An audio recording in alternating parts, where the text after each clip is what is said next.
Hi guys, we're just doing our first battle report game and we're trying out this format. So we've got two armies, we've got Beastclaw Raiders versus Blades of Khorne.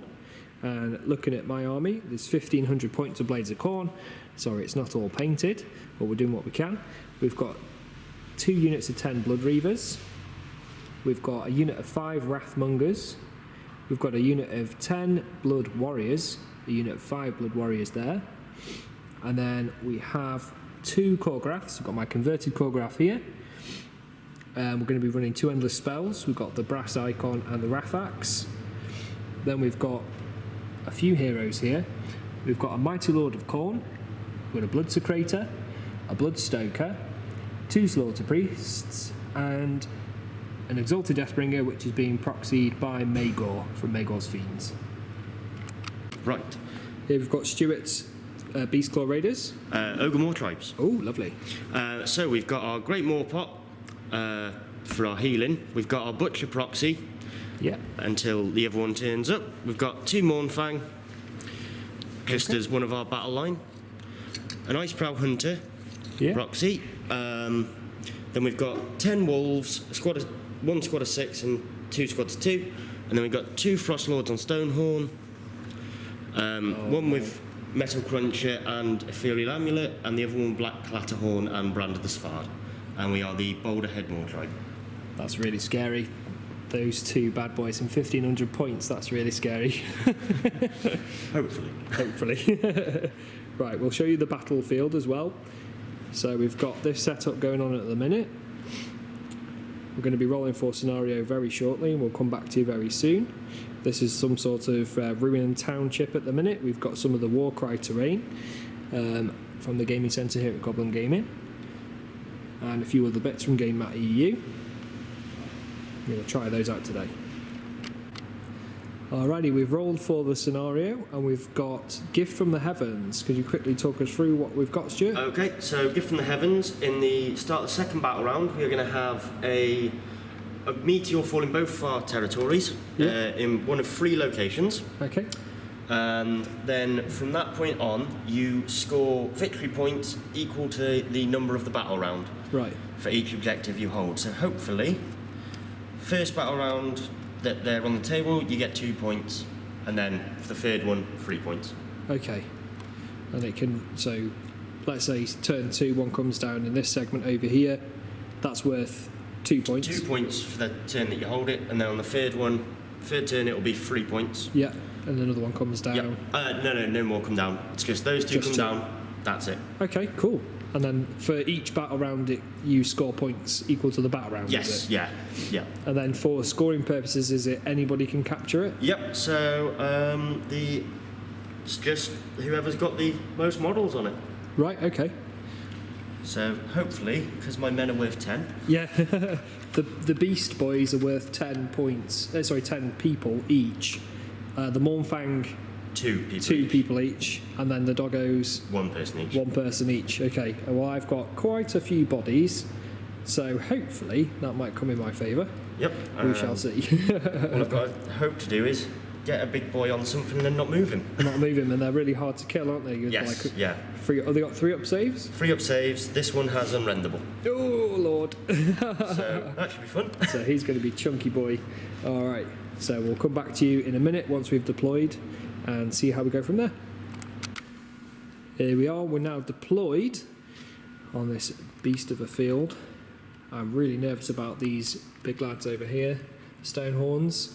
This is the one with the 3 up unrendable save. He's got 2 Doggos there, his Butcher, his Moorpot, the other Stonehorn, 2 Mournfang and 2 more Doggos. He has his other part of the War Score Battalion. What's the name of that battalion? Scarl. They're in Deep Strike at the minute, so they can come in from turn 2? Nope, turn 1. Turn 1, so they can come and annoy me. I've got my battle line here of all my boys. I've got the squads of Blood Reavers on either flank there. The Khorgrath unit, just on the right hand flank. The 2 Slaughter Priests in the centre next to their beautiful Skull Altar. Then they've got the big unit of Blood Warriors in the centre, Wrathmongers just behind everybody, with a couple of my characters. Got the Blood Secretor, linchpin of the army there, and another unit of 5 Blood Warriors there. So the Mighty Lord of Khorne is going to be my general, and I'm running the Gore Chosen warband. So for artifacts and command traits, the Mighty Lord of Khorne has the Hew the Foe command trait, which gives him +1 on his damage. Ooh. The Blood Secretor has the Thronebreaker's Talk, which is an unrendable save, so he's got a 3-up unrendable save. Excellent. For spells, we'll have the Two-Handed Axe Priest with what's it called now? Apoplectic Frenzy or something. It's like the +1 to hit prayer, and then the other one with the Rathak Hammer and the blade, he's going to have the +1 save, which is Bronzed Flesh, and I also have access to both of my prayers as well. And what spells and traits and stuff have you got there? Okay, so we've got the Ethereal Stonehorn, so unrendable 3-up, and he also has the mount trait of Metal Cruncher, which deals D6 more wounds to anything with a high save at the start of each combat. Oof. We've got the Butcher, he's got Rib Cracker, which reduces saves by 1. Cool. He doesn't get an artifact. No. Then we've got the Black Clatterhorn Stonehorn, so he's got the Brand of the Svard, so all of his abilities, all of his mount attacks get +1 to hit. Yeah. And then the horns get an additional +1 to hit for being Black Clatterhorn, which is a mount trait. Yeah. And we are the Boulderhead Mawtribe, so Lord of Beasts, the command ability is on the general who is off the board. Ah, right, okay, so he's the general over here. Yep. So does he has got that command trait? Yes, the command trait just gives any of the big monsters +1 move, +1 inch movement if they start a move within 12 of him. Of him, okay, so he needs to come on in a position where he can buff them. I tend to leave him over there on his own, and doing just bring his him own thing. in, doing his thing. Okie dokie. So we're about to roll off now. Actually, no. Stuart deployed first. I'm going to let you take the first turn. And I'm going to take the first turn. That seems to be the way in Sigmar, doesn't it? Yeah. It's fine, it does allow me to get some of my buffs up, which is quite tasty. Certainly for ogres. For ogres, much rather somebody else take the first turn. Yeah, definitely. Alrighty, so we'll come back to you after we've done our movement phase. So it's going to be Blades of Khorne, turn 1. Okay, just a quick summary of the hero phase. I managed to get the Slaughter Priest on the right with the axe to summon the Wrath of Khorne icon. So he's hopefully going to be zoning out that a little bit, which is fine, blocking a bit of charge lanes. He also managed to cast the +1 to hit prayer on the Blood Warriors here. The other priest managed to cast, with no problem, Bronze Flesh on them, so they've got a 3-up save now. However, he did fail to cast the Wrath Axe spell twice, and was rolled double 1, so he then takes D3 more wounds and has suffered 1 wound for his trouble of failing to cast a spell, which is fantastic. So now we're just going to go to the movement phase, and I'll come back to you after that. Hey guys, so we just finished my my movement phase here. The Blood Reavers have moved up quite cautiously because that has a large threat range. The Kulgrath's backing them up. Wrathmongers have spread out to get their buffs over all my units. The heroes have tucked up a little bit. The warriors ran forward as fast as they could. I think we got 6 on the roll there. Yep. So that's the super buffed unit there. These boys are just tucked up a little bit because we don't know where that objective is going to drop. And then we're going to go over to Stuart's hero phase. Okay. Oh no, so that's the end of my turn, isn't it? Yes. So yeah, so this is end of turn 1 for Khorne at this point. Okay. All right, so we're into Stuart's hero phase, turn 1. The only real thing we've got to do is the Butcher. So, first thing we need to do is measure out how far his range is. Yeah. So, Voracious Maw has an 18-inch range. Okay. I'm at -1 to cast because of this. Yeah. And +1 to cast because of this. So, we're going to try and get it off on a 7. Okie dokie. And we're going to aim for these guys here. Yeah. So, casting value is 7. Does not go off. Does not go off on a 6. That is the end of my hero phase. Here we go, no command points being spent? Nope, no command points. We're just going to save them up. All right. You've got 2, haven't you? Because you have a War Squad battalion. One for the battalion and one for the start of the turn. And I am on 1 currently because I did not have any battalions. So there we go. So we're going to go through a summary of Stuart's movement phase very shortly. Here we go. So Stuart's just finished his movement. So the big unrendable Stonehorn has just managed to tuck himself just through this little gap here, and is now facing down the Blood Warriors in the centre. And both of these, the Mournfang and the other Stonehorn, have ran along that flank. So I think that's going to be some very dead Blood Reavers very soon. We hope. We hope. So Stuart's now going to go through to his shooting phase. Yes. So do you want to roll off some pistols? Yep, a singular pistol, and it's 4s to hit, 3s to wound, and we're going to shoot at these. Are they Blood Reavers? The front unit. Yes, front line. Yep. Blood Reavers. And we miss. Ah, okay. Which so is pistol typical. So does this guy have anything? No, that is all my shooting. Oh, I thought they had like crows and javelins. Those are largely the Hussguards, whereas these are both Frostlords. Oh, okay. So these are the close combat ones. Right, I'm with you. Okay, so then we're going to charging. Charges. Awesome. I say. Right. Oh, why am I grabbing yours? You've got one over there. Okay. So charging, I'm just going to do a little bit of measuring first. So they are within range. Mm-hmm. And sadly, hang on, let me just check the range on Bellowing Voice. Bellowing Voice is... All these ogre-based abilities. So he can shout at his mates. To make them run faster. Make them run faster. So... Can he do it to himself? He can, yeah. Yeah. So I'm going to spend a command point on these guys, on this one. Yeah. So I will go down to 1 command point, and he is going to use Bellowing Voice, so I can reroll charges for everything that's Beastclaw Raider within 12. So these. Cool. So first we're going to go with this Stonehorn. Yep. And he is going to run. Well, no, he's going to charge. A 6. I would rather do a little bit more than that. Yeah. So there we go. Ooh, 11. So he re-rolled it into an 11. That is beautiful. He can go wherever he wants now.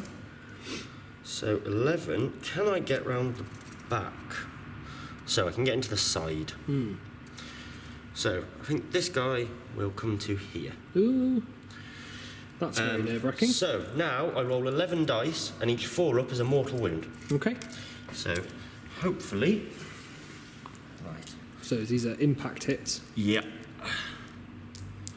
5, 6, 7, 8, 9, 10, 11. Right. This is the Beastclaw Raiders' Mawtribes ability. We've got a big roll, so only 6... Oh no, 4 pluses. Any 4 pluses is mortal wounds. 5, 6, 7, 8. Yep, 8 mortal wounds. 8 mortal wounds on the unit there. Okay. Wow.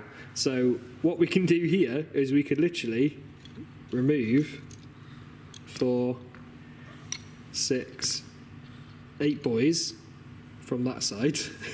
Okay. Wow. Okay, they died very quickly, but that's what they're there to do. They are a good screen. They're a good screen.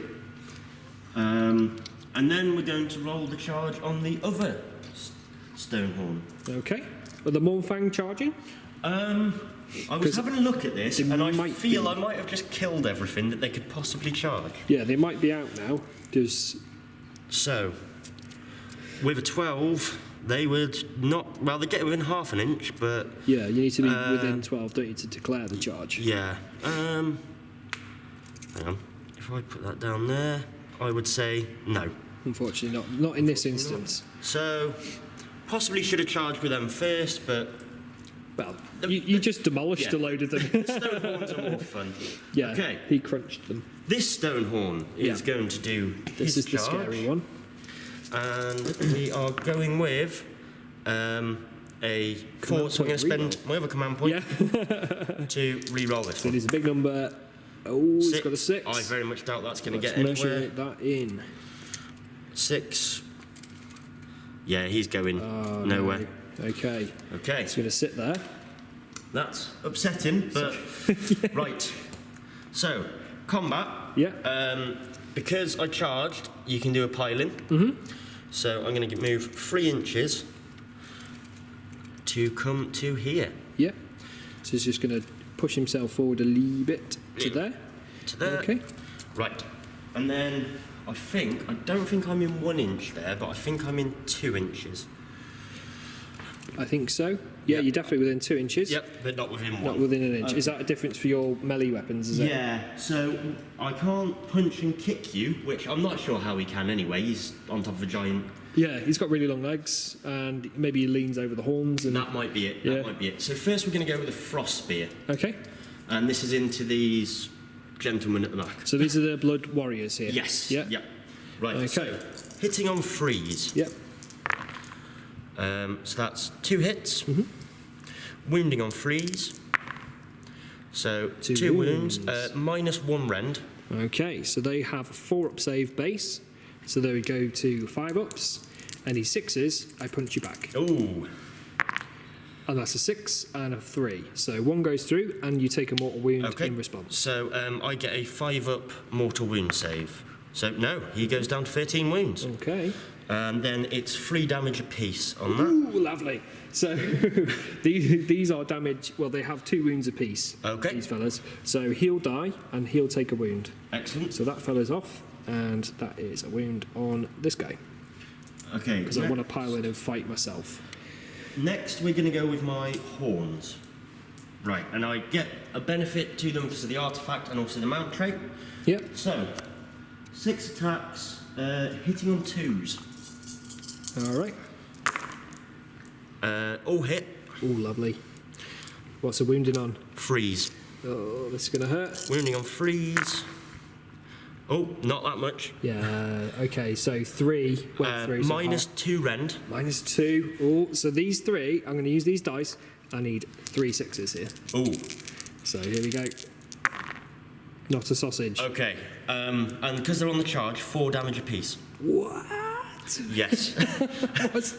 Okay, fair enough. It's 4 damage apiece, so that's 12 wounds, which is literally 2, 4, 6 dead. So that is the Blood Warriors completely wiped off from that flank. But it does give me A blood type point. a blood tithe point. So I'm looking at 1. These guys are probably going to fail their battle shock test, so I might be getting 2.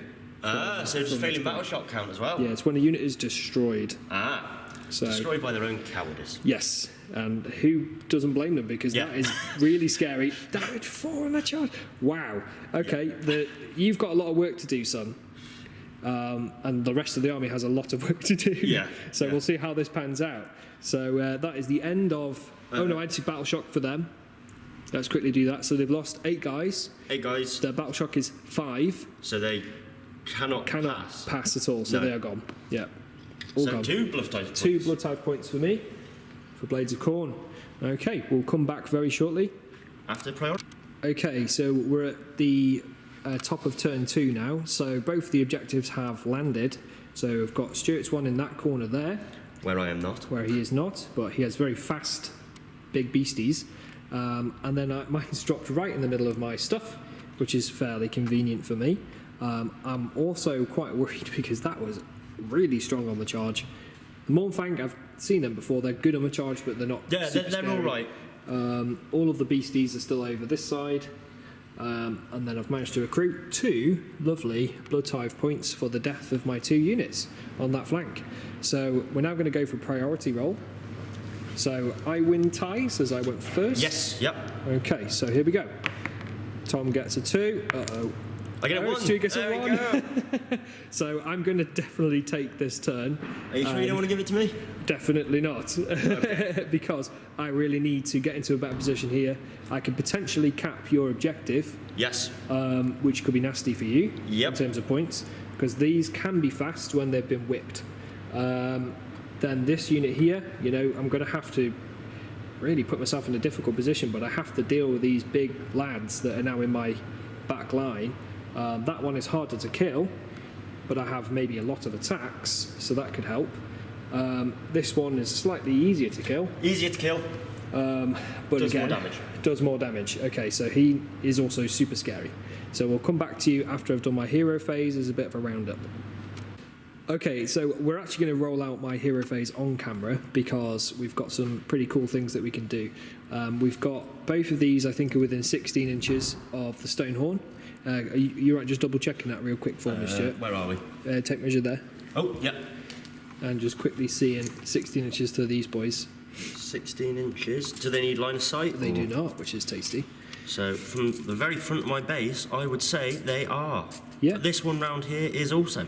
Cool beans. All right, so we'll firstly do that because that's an easy one for us to do. So they can cast Blood Boil, and they can also cast their other prayer, which is the one they get from the book, and then they can also try to summon the things, which is really crazy. Only one of them can do it each, though, so he can try and attempt to summon one, and the other guy can attempt to summon them, for example. Okay, so first of all, we'll do the axe guy with Blood Boil. So it fails, but I get to reroll because I'm within 8 inches of the totem. And okay, so it's off on a 4, and this is going to use these dice actually. So then this is D6 mortal wounds, 4 mortal wounds on the big lad. So I get my 5-up save, hoping for at least 1. Yeah. I don't want him to be bracketed. So that is no. So he takes 4 mortal wounds. 4 mortal wounds from the first Blood Boil, so that's pretty tasty. Second Blood Boil coming in. We've got casting on a 4. Ooh, rolled it off the table. It is a 4. It is a 4. But it went completely off the dice rolling tray. So that cast, and this does D6 mortal wounds. Ooh, 4 again. 4 again. Oh dear. Tasty. This is how you deal with Stonehorns. So you do have a command ability to let them fight on top bracket, but that doesn't help. So he saved 1 there. Oof. He's taken another. So you've put him down to half of his wounds. So Stuart's counting down at the minute, so he's down to 7. Down to 7 on that boy, and this guy got punched once, so he's down to 13. So that's cool. We're going to try and cast the +1 to hit spell on the Blood Warriors, which are here. So we'll try and cast that. Fails. Okay. Get the reroll. Oh yeah, you do. Passes. So I'm going to put it on these warriors again. Yep. Then we're going to try and cast bronzed flesh onto the same unit again. Just keep the buffs rolling on them. Fails. Get the reroll. Love that terrain piece. Successful. Okay, so they've again got both of their buffs on. Excellent. Brilliant. So they are nice and 3-up saves and +1 to hit. Next, we're going to Bloodstoker are going to whip the Khorgraths, which are here. So they are going to be re-rolling hit and wing rolls and getting +3 to their charge and run from being whipped. Ooh. Okay. The last things to do is to try and summon the Rathax. I forgot to roll this one to see if it disappears. So let's just quickly see if that disappears, which it does. So then I have to try and resummon it. Okay, in my hero. At the end of the battle round, it disappears. Oh, excellent. Okay, so we'll try and summon that again. So this guy is going to summon the Rathax first. We'll try to summon the Rathax. On a 5, though, he does. That's 5. That's a massive deal for me. And I'm going to have to place that in a minute, so bear with me 2 seconds while we sort that out. The other chap is going to try and summon the Icon on a 4, which he does. So we get both of those. I'll come back in a second once we've placed those. I'm worried now. I'm worried if I lose the Stonehorns, I'm going to struggle. Right, so we've just rolled off. I got the Icon over here, did D3 mortal wounds, did 1, so this chap, so he's put down to 6 now. But this fella, he took D3 from the Rathax moving over there, and then on the chop, he did 3 mortal wounds. 3, and then, managed to save 1. Save 1 of them, so he's taken 3 more, putting him down to 10, which brackets that monstrosity. So now, with the whips and everything that we've achieved there, we're also going to spend 1 more command point, which I think I need to do in my command in the charge phase. So I'll come back to you once we've done the movement, and we'll see where we're at.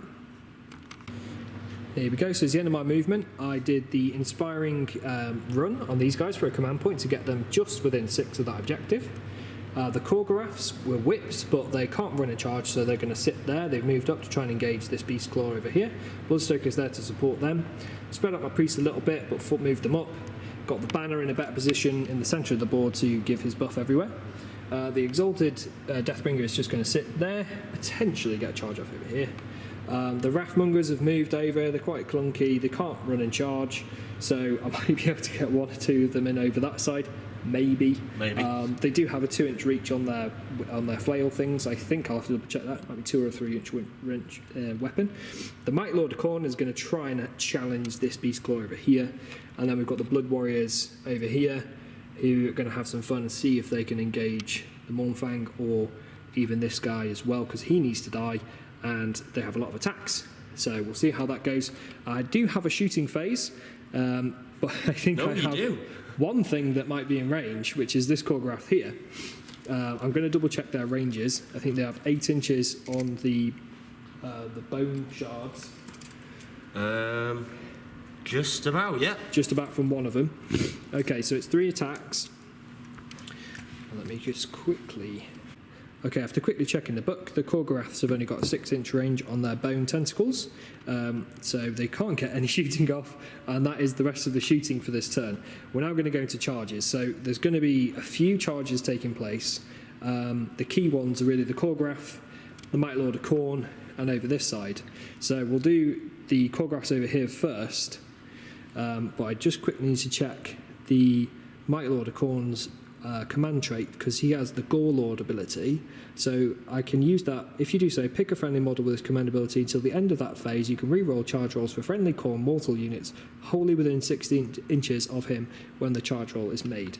So the Mighty Lord of Khorne can probably get this lot here to re-roll charges. The Khorgoraths have been whipped, so they can get +3 to their charge distance, which is really nice, and it'll probably help them massively to get in. I'd say it's quite a big, quite a long charge, otherwise. For me, that's probably the most important charge there. So we'll see how that goes. Firstly, we measured it out before. They were about 8 inches, weren't they? 8 inches, yeah. Okay, so 8 inches. So I need to get a 5 on this dice roll. So big roll. So I rolled a 6. So just in. Get a 9. So they just get in. We'll move those guys in a second to get them in. The Mighty Lord of Khorne, he is going to pop his ability for a command point, so that takes me down to 0 command points, but he's going to allow everything in this area to re-roll the charges. So we're actually going to start with him and see how far he can go. I haven't measured this out, so we're going to quickly roll and see how far he can go. So that's an 8. Stuart's going to help me out quickly with the tape measure. Go around the... I'd have to go around the boy, around the Rathax. That's just about in. Just about in on there. Not this way, Probably yeah. not on that side. So that's going to be a spicy one there. We'll try and roll the Wrath. So if he goes his 8, we just measured out, was just about there, wasn't it? Yep. Which makes it a bit more difficult for the Wrathmongers. So we're going to roll and see what we get for them, because they might as well have a go. Okay, that's going to be re-rolled. 4's not going to definitely. No, I don't think that'll make it. Okay, so re-roll. Okay, we get a 6. That's definitely not going to make it either. So we'll move on from them. We can't just let the Mighty Lord of Khorne be on his own in this combat, because he will get stomped. So we'll probably try and go with the Blood Warriors as well. See how far they can run. See how far they can charge. So big charge for them, please. So that's a 7. 7, not enough. Just about 1. So you need 1 more. 1 more, and you're going to have to re-roll this. Okay. Okay, a 4. So they failed miserably. This guy here, he's going to charge as well into the stone horn over this side, hopefully. He was in 16 of this guy before I moved him. Do I do that now, or will he still get the buff? I think you'd have had to have rolled it beforehand, but we'll just say that you rolled this one first. Sure. Yep. Thanks, man. All right, so we're looking I would at say 9 inches. Because you have to go around this side of this. Yep. I'd probably say 9. Yeah. Yeah. See, he gets 9. Okay, so I need a 9-inch charge with a re-roll. So, he gets another 10. Makes it with a 10. Yeah, boy. The Exalted Deathbringer, aka Magor, because I forgot my actual Exalted Deathbringer. He's going to go to here and have a bit of a party with the Khorgoraths. So we'll move these guys up. There are no other charges taking place, I do not think. At this time, no. Yeah, no. Charge them out of range. She was like, charge them over here. So he'd probably just go stomp, kick them, do 4 damage, kill all of them. They only have a 6-up save. They are paper thin and are there to just die, really. So it's a shame the Wrathmongers didn't get in, and the Mighty Lord of Khorne is on his own in that fight, so I'm quite nervous for him. He'll be fine. He'll be fine. I mean, you get lots of bonuses on the charge, don't you? Yes. Normally. Yeah. Okay. They're not bad in combat outside of the charge, but really I wanted to be the one making that charge. Definitely. The Wrath Axe is going to help big time, because it's -1 to hit for anything that's not Khorne. So he is going to be -1 in that combat there. The Mighty Lord of Khorne does have a 3-up armor save as well, with 6 wounds, which makes him tankier than most other heroes that I have. The Khorgoraths, they are chunky boys. They've got 8 wounds apiece, so I'm not that nervous about them, especially since I've got the charge. I'm nervous about this. Yeah. So we'll see how this pans out. I'm just going to move those Khorgoraths up, and then we'll get through to the combat phase. Oh, at the start of the combat phase. Okay, we're back, and the Khorgoraths are moved up, and Stuart's just told me that at the start of the combat phase, due to this guy's mount trait, models with a 4-up... No, only one of them, so I have to choose. Oh, right, okay. So on models with a 4-up save, he can choose 3-up save or 2-up save. Yep. Take D6 mortal wounds, and it's called Metal Cruncher. Metal Cruncher, yeah. So he's going to quickly pick which one he wants to... What are the wounds on these? So they have 8 wounds each. 8 wounds each. And then he's only got 5. Okay, so we're going to go with him. Okay, so he's going to try and kill the Exalted Deathbringer. So, D6. Is it like on a 4-up, or is it just happen? No, just D6 mortal wounds immediately. Okay, let's go kill him. 4! Oh! Putting him down to 1. Straight away. In fact, I'll count up on these guys. So, actually, we're counting down generally, aren't we? Yeah, so yeah. I'll put it down. Prefer counting down. It's easier to just when you're looking across the board. Oh man. Okay. So now we need to decide the priority. So it's my turn. This is scary over here. I think the Khorgoraths might be able to tank some hits. So I'm actually going to go over here first and see if we can try and reduce the power of this guy. Yep, and I haven't got any command points to spend on making him fight a top bracket. Okay, so because you used them all. I did. Okay, so... I wasn't expecting to take quite so much damage. from all of those crazy amounts of mortal wounds I just did to you before. So what we'll do is we'll go with the Mighty Lord of Khorne first. He is going to pile in his 3 inches, and he's probably just going to position himself... actually, no, he's fine where he is. So he's going to sit there. He's got a reality-splitting axe called the Axe of Khorne. He's got 3 attacks. He's on 3s to hit, 3s to wound, -1 rend, D3 damage. Excellent. Well, it's +1 because of his command trait called Hew the Foe. So 3s to hit. Okay. Ooh, that's bad. Okay, will he fail to? 3s to wound. Okay, he has a wound at -1. -1, so 4-up save. Okay, so he bossed it. Damn.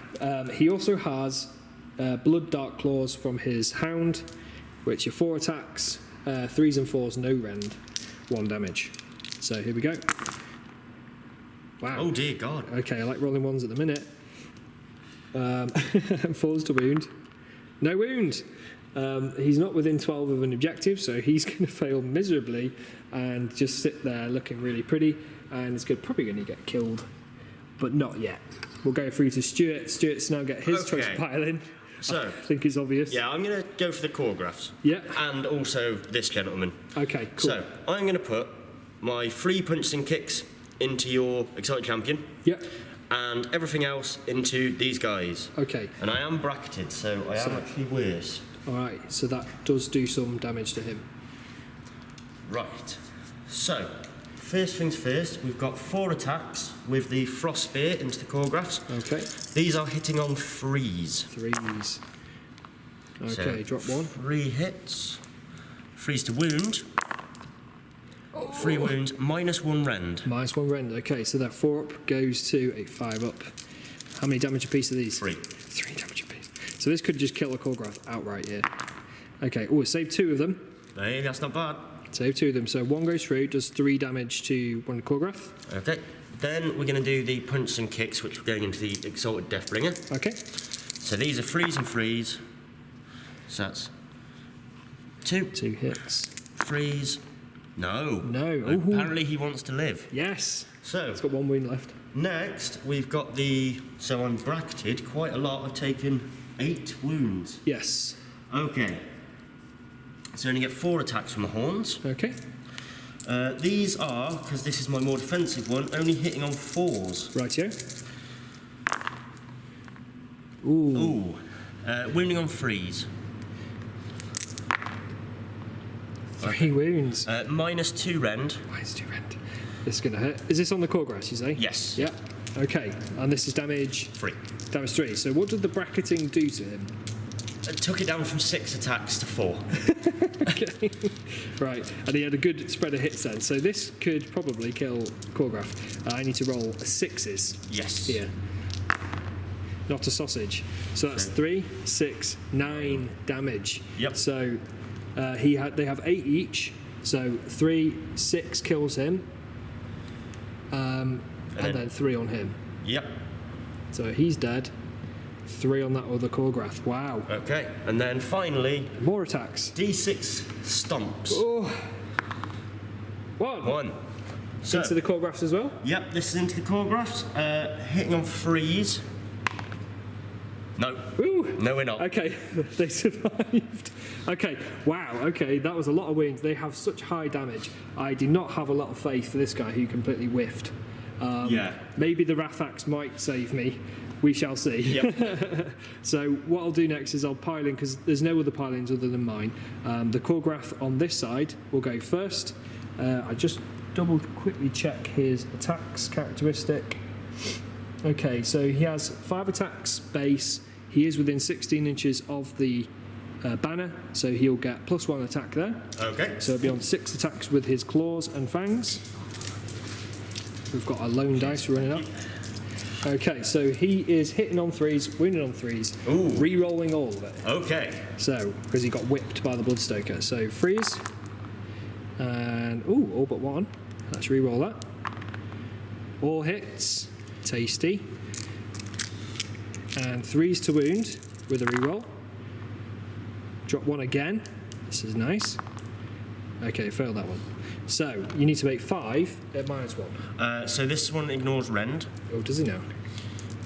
Oh yeah, that was the that was the your ethereal amulet. ethereal amulet. This is the whole reason why I took the battalion, Oh. just to make this guy a tank. So freeze.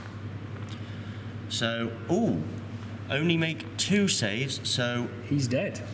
2 damage apiece. So I get 2 damage apiece. So I get 6, 5 up after saves. Okay, so you have a feel no pain on him. Yeah. Oh man, I was hoping he'd kill him outright. Oh my goodness. Oh, so I take 3 damage. 3 damage down from to that. 3 wounds. Just saved him. Wow, okay.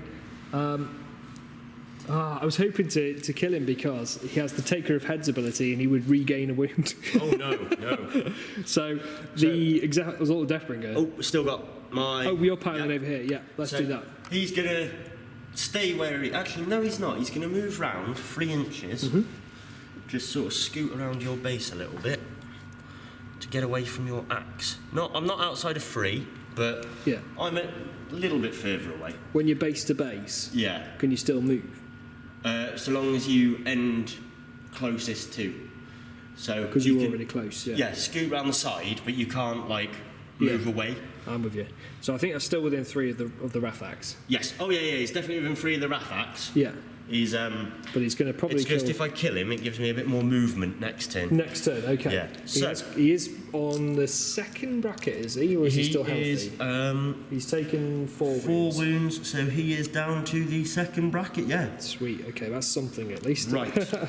So, firstly, 4 attacks with my Frost Spear. These are hitting on 4s because you're Wrath-Axe, aren't they? Okay. So, Okay, 2. Wounding on 3s. Yeah. No. Ooh. 3 punches and kicks. Punches and kicks. And on 4s, so 1 hit. I don't like inaccurate ogres. Nope. And that's That is a hit and a wound. So what's the rend on that one? No rend. No rend. So he's got 3 up save. Passed. Fine. Okay, then we've got 5 attacks with the horns. Mm-hmm. And these are hitting on 2s. No, they're hitting on 3s because of the Wrath-Axe. Yeah. Okay, only dropped the 1. So... This is the painful one, isn't Yeah, wounding on 3s. it? Okay. Dropped another 1, so 3. At -2 rend. -2 rend. So here's a 3 up save, goes to a 5 up save. Oh, I need to make all of these, really. Yeah. Are they damage? 3. 3. Okay. So, yeah. 5s and 6s. I make 1.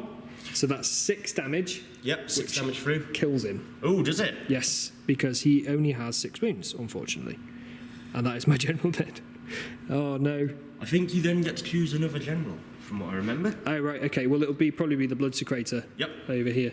Okay. He's going to be my next general. Do they get to keep the trait, or does that just leave? No, I think you choose a new one. I will double check that though. Ooh, I wouldn't mind another one. Let me just... Or I could put it on the Exalted Champion. I know he's only got one wound, but I could go, right, he's not struck. Pass them around. Because the +1 damage is not too bad and might help me kill this guy. But that was a big deal. The Mighty Lord of Khorne and the failed charges to support him has put that Stonehorn in a really horrendous position for me.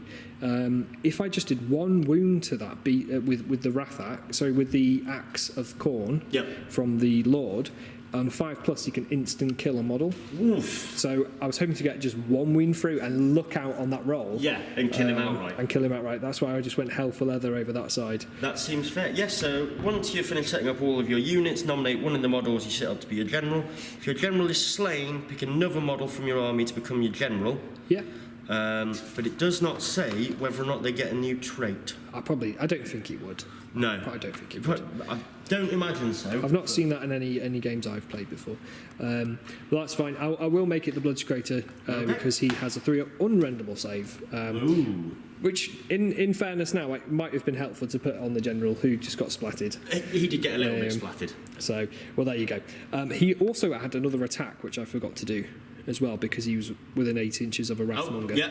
Are you all right with me just rolling that off? Because this actually could make a difference. Just don't kill him outright, please. Don't kill him outright. So it was a 3-up and a 3-up to wound. So 3-up on that, probably going to fail. Yeah, no, never mind. He rolled he had lots of bad rolls in that turn. Khorne did not smile on favourably. But he did give me a blood type point. He did. Don't forget about that. So it puts me on 3. And now we've got my last pile, which is the Ruinous Axe wielding Exalted Deathbringer over there. So I'm just quickly pulling up his profile. And okay, so Ruinous Axe has got 3 attacks base. He's got +1 for being within 16 inches of the banner. Yep. So he's got 4 attacks. And he's hitting on 4s, wounding on 3s, -1, 2 damage, but obviously you ignore rend. Yeah. Okay, so 4s. Okay, 2. And then 3s. Oh, Lord. Oh, no.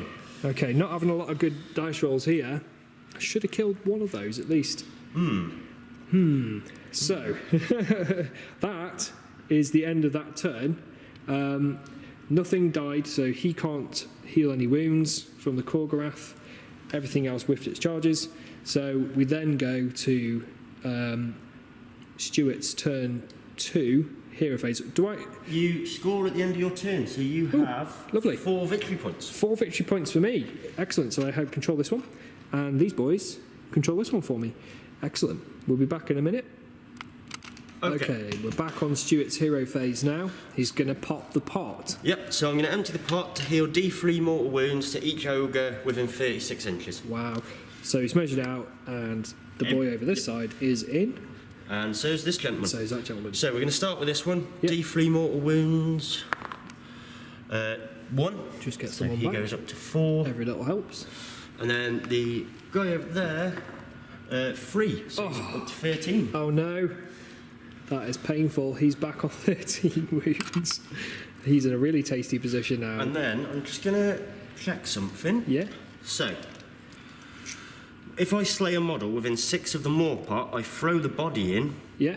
and refill the maw pot. Really? So, hero phase. Okay, this is going to hurt.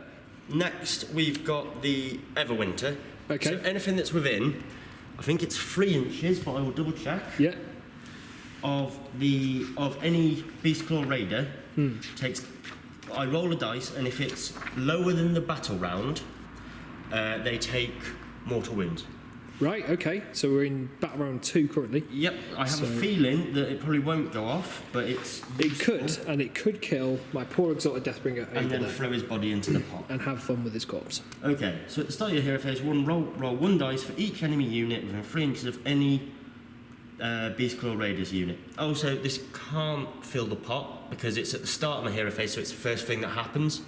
Right. So the pot would have already been full. Yes. So, okay. So this won't matter now, but it will if he dies for the rest of the game. Yeah, fair enough. So Firstly, the core graph. So he needs to roll a 1 or a 2 here. 3, so no. And then the Exalted Deathbringer. Big one. Nope. A 3 again. Okay, so they're fine. So they don't die from the chills. No, just from being a bit cold. Right. Next, we are going to go with magic. So, the range on Mystic Shield, I believe, is 18, isn't it? I think so, yeah. 18. And that would be a pretty tasty buff on the Beast Claw over there. So, I've moved just out of range of this. Yes. So I get my +1 to cast. I think you'll be out of range of him as well. Just measure out 16 inches from him. Does he have a... He makes you re-roll if you successfully cast. Yeah, so he's out of range of that as well. Perfect. Right. So, Mr. Shield goes off on a 6, books him next to the pot of 5. Nice. And no. That's 4. That's 4. So a bit of unluck there. No Mystic Shield. No Mystic Shield. That could have been a big deal. 3 up re-rollable save. Oh no, 3 up re-rolling ones. Yeah. Ouch. So, next we will go to movement. Okay. So I have 1 command point. Movement. We are going to. He's going to stay there, obviously. The other guy can move 14 again. 14 inches. We'll just quickly come back to you at the end of this movement phase. Okay, we're back at the end of Stuart's movement phase, top of turn 2. He has moved the stone horn over here, close enough to these guys, hoping for a big charge there. He's brought these guys on from reserve, 9 inches away from the Wrathmongers. All of the doggos within 12 inches of the hunter. Hunter's looking pretty just there. The rest of it, the doggos over here have moved round potentially to get a charge into the Blood Reavers and try and contest that objective. The Butcher's just tucked himself over here a little bit, and the Mornfang have run away. They're scared of this big blob of Blood Warriors. For some reason. Yeah, well, on the charge, they're quite tasty though, aren't they? They're quite tasty on the charge, but I feel they might be tastier on an objective. Probably, so, yeah. Save them for a later turn. So, plan is keep them out of trouble and get them in later. Yeah. So I'm struggling here because he's pulled me apart essentially by moving the stone horn over this side. He made me split my forces, and then he's bringing in this unit here. So it's a very manoeuvrable army that hits like a train on the charge. So these Wrathmongers are likely to be dead very, very quickly, but they do explode when they die. So hopefully I can do some more wins back. So we'll come back to your shooting phase. Should we just go straight ahead? Yeah, shooting phase. Oh no, the hunter has a crossbow. Yes, shooting phase. Here we go. So, the crossbow, 12-inch range, hitting on 4s, and this will be into the Wrathmongers. Yeah. So, no. No hit there from the crossbow. That's the end of that. That is a big old crossbow, so I imagine if that did hit, it would probably it kill hurts. someone. Although he's more impressive when he uses his spear. Right, okay.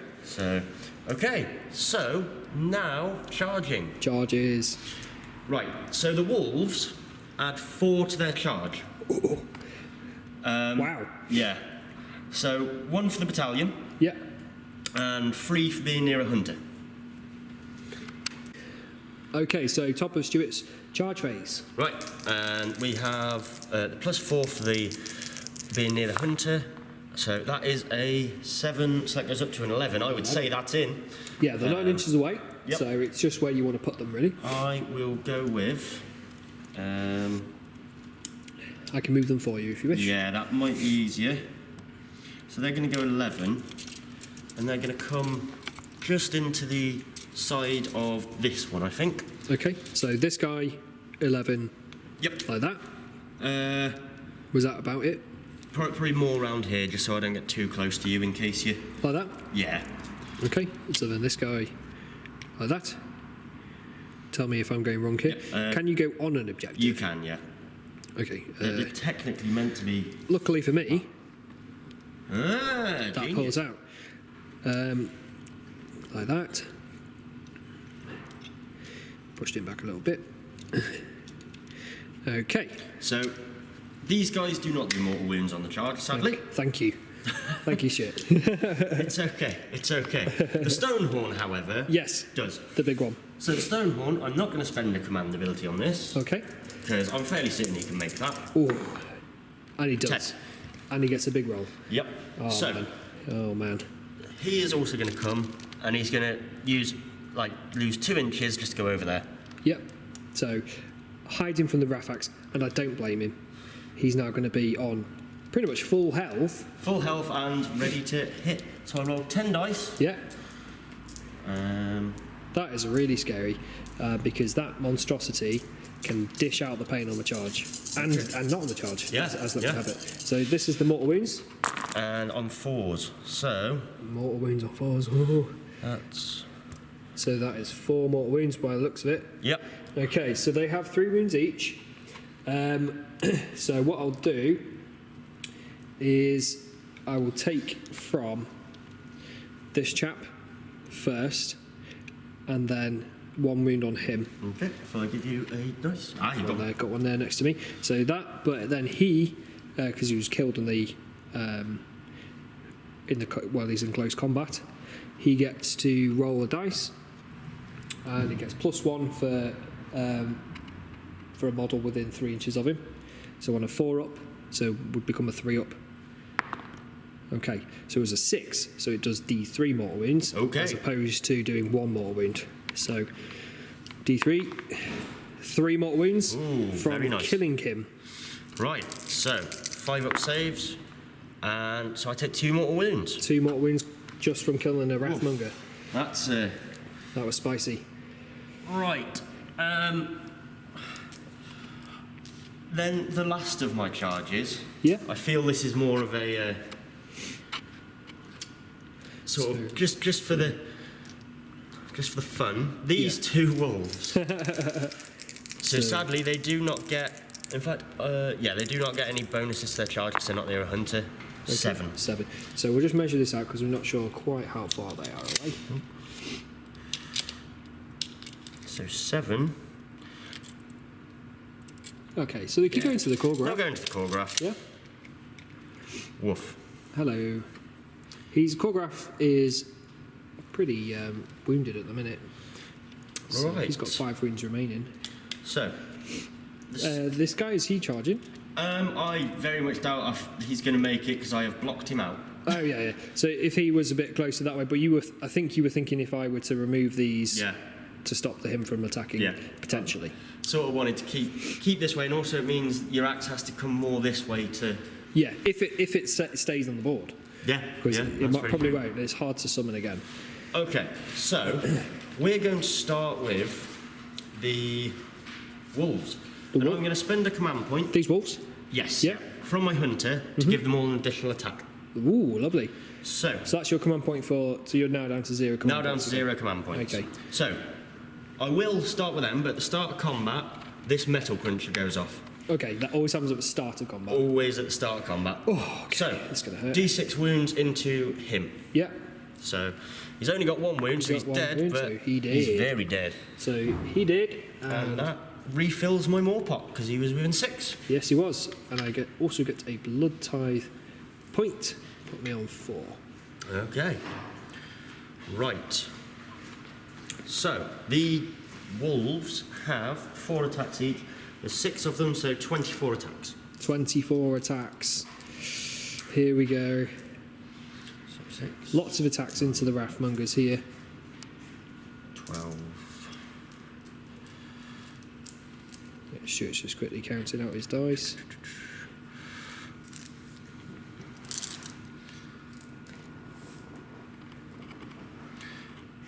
Okay. All right. So these are going to be hitting on 4s. 4s.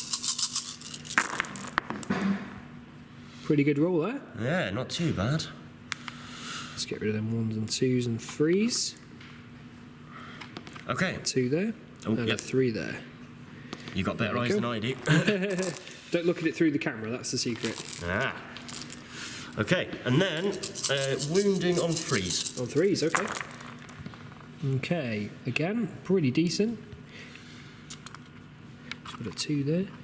Excellent. Okay, so 2, 4, 6, 7 wounds. 7 wounds, -1 rend. -1, these dogs are good.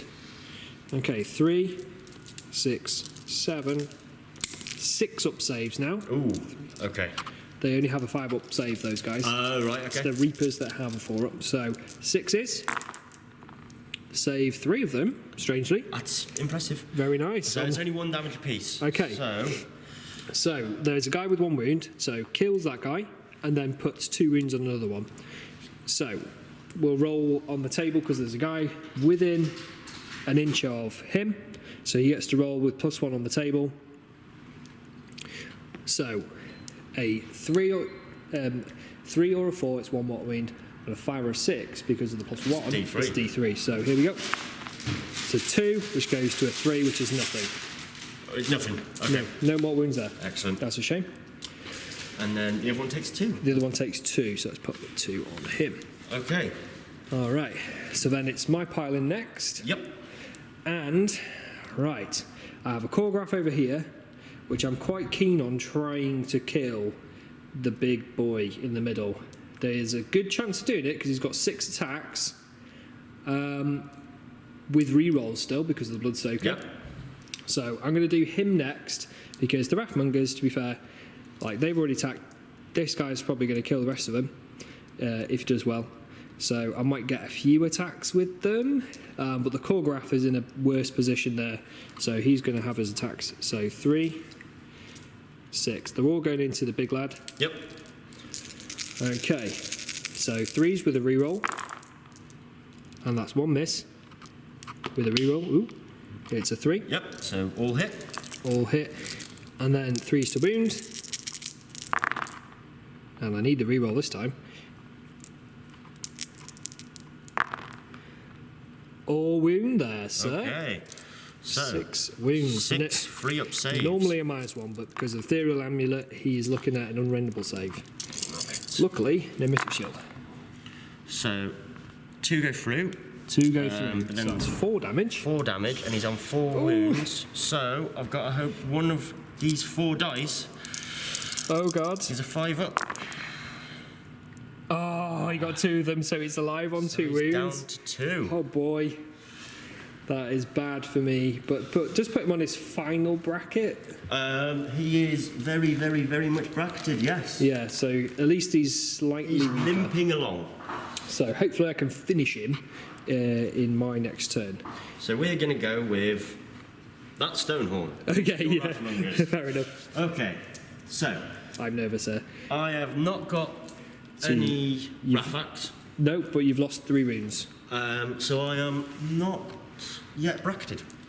So, Okay. freeze to hit with the Frost Spear. All hit. All hit. Uh-oh. Freeze to wound. Oh dear. Oh, just the 1. Just the 1. -1 rend. -1 rend. Okay. So the Wrathmongers have only got 5 save. So on a 6. Nope. Nope, so that's 3 damage, and then I'll say we total up all the damage at the end and then remove them, don't we? We do, yes. And Yeah. it's very convenient for him there because I Yeah. would have removed this boy, which would have made him unable to do anything. Which would have been upsetting. And then these are the punches and kicks, so these are freeze and freeze. Yeah. So that's... So far, I'm marking how much damage so we don't lose track. And hitting on, winning on freeze, Okay. so no rend. No rend, so I have a foul up. Nope. 1 more damage. Yeah. And then 6 attacks with the horns, No, this is the big one. and I charged this turn, didn't I? Yes, you did. So hitting on 2s. Ooh. There's a 1. There is a 1. There is a 1. No. It's not going to save me. Wounding on freeze. -2 rend. So no save. 4 damage. 4 apiece. damage a piece. Oh, wow. So- Okay. So I've taken 4 already. Plus 16. Okay, they did. Yeah, they did. They definitely did. Yeah. So what will happen now is we measure. They all have a model within an inch of them, so they're all going to get the +1 on the explodey rule. Yep. Because Wrathmongers like exploding. So there's 3 of them left. I'll have this one explode into him, Okay. and the rest of them explode into the unit. Okay, so do we want to roll the Stonehorn one separately and I'll then... roll him separately. So I want to get 5 or 6. Okay, I get a 3, which goes to a 4, so that's 1 more wound. Okay, so I'll just roll my 5 up. Nope. Okay. And then the others are, again, onto the dogs. And that's a 6 and a 5, so that's 2d3 mortal wounds. Ooh. Big roll, big roll. That's 1, 3, so 4. So that's 2 of my dogs dead. 2 doggos dead. Okay. Right. Thank you, Wrathmongers, for taking that charge and doing a little bit in, you know, sometimes I was very tempted to bring the other character. He's 100 points, so it was quite tight between him and an Exalted Deathbringer. Yeah. But his ability is the guy with all the chains, Scar Bloodwrath. So his attack, he has 5 attacks base, or +1 attack for every model within 3 inches of him. Oof. So it's great against hordes. Yeah. But I was like, against Beast Claw Raiders, there's probably not really very good. Not too many. But his command ability allowed the Wrathmongers for a point to also pile in and fight before they die. Oh, which very nice. Might have been quite cool. Yeah. However, that is a really good combat phase here. We're still not over though. We've still got some stuff to go. Wolves and this Stonehorn. So. Okay, what do you want to do first? We will start with the. I'm going to start with the wolves just so they can pretend they've done something. Right. So these are 6 attacks. Okie dokie. 6 attacks from hitting the on wolves. 4s. Okay. So that's they actually hit. They did hit. Wounding on 3s. Yeah. -1 rend. -1 rend. So Khorne has a 4 normally, so he's down to a 5. And I saved 2, so he's taken 2 more, putting him on to 3 wounds remaining. Okay, and then finally we've got the Stonehorn. The big lad. Who is the general. So bracketed. The general. No, the general is this fellow. Oh, sorry. Yeah. He's the general. Hiding away. So, super bracketed. Super bracketed. Fortunately not on the frost spear. Okay. So, freeze to hit. Oh my god. Hit. No extra things on 6s. No. Thank god. Freeze to wound. Ooh. Oh dear. 2. -1 rend. -1. So I need to be super, super, super lucky and get 5s and 6s. There's a 6. There is a 6. And that is a 4, but it is cocked. It's up to you if you'd like to reroll. I think if it's up to me, look at that. No, I think we'll not reroll that because it is rolled in a dice tree. So how many damage is that? So that's 3. 3. So that would kill the Khorne. Oh, will it? Yeah, because he only has 8 wounds and he's taken 5. So okay. kills the Khorne, giving me another blood type point, and I got 1 for the Wrathmongers as well. Yes. So I'm on to 6 blood type points, which is putting me into a great position. Because I think 8, I need to summon a Bloodthirster. Okay. So very close to Bloodthirster. I'm a little bit worried. Which, to be honest, I really need something to come back into this game. We've still got a lot of spells on the table. So this is the end of the battle round, isn't it? Unless there's anything else. Battle Shock. Battle Shock. So let me just test. Are they within 3 inches of the doggos there? Them? I On do the not off believe chance. so.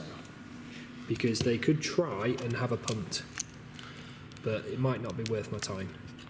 No, just out. No. Okay. That is fine. So what we'll do is end of the battle round. Just Battle Shock for the Battle Shock test for the cats. They lost 2 guys. Bravery 7. Okay. So on a 6. On a 6. On a 6. On a 6, the guy runs away. So. Bye-bye. Bye-bye. Oh dear. Okay, that was nice. A little bonus for me there. Right, so at the end of the battle round, I need to roll for both the icon. The icon, could you just quickly help me measure out if that's still within 8 inches of his priest? I can, yeah. Because he gets which +1. priest are we on? So this priest here? Okay. 8, is it? 8 inches, yeah. Okay, yes it is. Yep. So that means that'll stay around on a 4+. Which is a 3, so it disappears. That could have been nice to keep that there. Yeah. Okay, then the Wrath Axe on this side, I think is also within 8 inches of this. I will double check for you. And I really want that to stay from the edge of his base. There to there. I can't see whether or not it's over it. Yes. He's looking good. Okay, so that means I have +1. So on a 4 it stays. And it does stay. That's a huge deal for me. Okay, however, I need to roll Priority. priority. Yep. So here we go. And so I've scored 1 point for... Oh yeah, you've scored this objective, haven't you? Now Yes. you've cleared me off my objective, so you get 3. 3, yeah. 3 points for that. Because it's the end of the turns, so I was on 4. Yep. Oh no, because this is the end of turn 2, wasn't it? Yes. So you're on 2 and I'm on 4. On 2. Currently. That's it. Okay. 2. Okay. Interesting turn though. Here we go. So we're going to roll for priority now. Might as well do it straight away. Yep, this is a big one. I still break ties. Yes, yeah. So keep the natural order of things. 4 and a 5. Oh no. Okay. That's bad. Do you want to take this turn? I will take this turn. Yeah? But I might go for a cigarette first. Okay, right, we'll come back in a minute. This is going to get quite stressful for me. All my heroes, before we quickly break up, are exposed to the big beastly beast claw. And so this could really turn for the worse for me. These blood warriors really need to do some work. I do have a wrath axe, but that's only going to do anything in my turn. Yeah, okay. So it's not going to save today. But could come in and sweep in and do some mortal wounds if I live. Luckily for me, the great thing about the totem, I can always summon within 12 inches of the totem. Excellent. Which is tasty. So not like Hidden Knights of Slaanesh where they have to have a character alive. I can always use the icon as a point of reference for Khorne to summon minions. That's really useful because that helpful. might be where I'm going next. I'm hoping to get into the back lines. So this is bad though because the Slaughter Priests are exposed. And they are my major source of damage dealing. So unless you severely whiff a load of stuff, I'm going to probably suffer and maybe lose this game. But we'll come back to you later. Okay. Sadly, nothing's within range to do the Grasp of the Everwinter. No. So first thing we're going to do is we are going to cast a spell with this gentleman into these. And it will be the Voracious Maw. Voracious Maw. So Stuart managed to get the priority. Just a quick recap. On turn 3, which is massive because he's opened up all this back end here and now he's going to have his way with me. Yep. So he's going to try and cast a spell onto the Blood Warriors here. Okay, so Voracious Maw goes off on a 7 because I'm within 6 of this. Yep. Goes off on a 6 and it goes off. Goes off on an 8. Okay, so firstly, hang fire. Resolving, I can try and dispel. So I have 2 guys who can try and dispel here. Okay. And we did measure that out. He was outside of 16. He's outside of 16. Yeah, because that would have been helpful for me. So do you need a line? No, you don't need a line of sight to dispel. Yes. Yeah, he's also got line of sight. So I need to roll. You rolled a 8 then. 8. So I need to roll a 9. But it's technically a 9 because of that. Okay. Oh god. So I need to roll a 10. No, fails. Okay. Worth the attempt. Right, so first things first, Yeah. when a butcher successfully casts a spell before resolving it, I roll a d6. On a 1, I take mortal wound. Okay. If not, he heals. Okay. So, nope, But he's fine. And he's also in full health. Yep. So Right, he's also so happy. I roll Voracious Maw. I do d3 wounds. Okay. Mortal wounds, so 3 mortal wounds. 3 mortal wounds. And then I roll the dice. On a 4 up, it happens again. Oh no. Okay. So it happens again. Oh no. So that's 3. Another D3. Another d3. 1. Okay. And then I roll another dice. Okay. And if it's a 4 up, it carries on going. Wow. Okay. Oh no. Dear. So what are you doing to me, Stuart? That's another one. So it's taken 5 so far. So I don't need to worry about this Blood Warriors. And then it ends. Oh, thank God. 5 mortal wounds, though, from 1 spell. Wow. Ouch. Okay. So 2, 4, and I'll put a wound on one of the guys. Okay. Wow. And I can't do anything about that. I mean, I could have used, I can always spend 2 blood type points to automatically dispel anything, but then you lose the remainder of your blood type points. Oh, right. So there's little point in doing that, really. Yeah, there's a dice there. There's a guy, just chuck out one of those boys. There we go. Thank you. Okay. I suppose 2 seconds. Then we go. Right. Okay, so Voracious Maw went off and did some real hurt, 5 mortal wounds. He's now going to Pop the pot again and to do heal. So everything's within range. I've already measured it out. Yeah. So this guy, come on, big D3. number. One is not a big number. Puts him on 3. Okay, Puts so him on he's 3. still weak-ish. And then this gent over here. Yeah, he's on 10. 1. And now he's on 11. Thank you very much. Okay. Right. That was it though, no other mortal wounds. Can I heal from that as well? Sadly not. Sadly not. You're not an ogre. One wounded blood warrior. I mean, you can possibly have that wound back.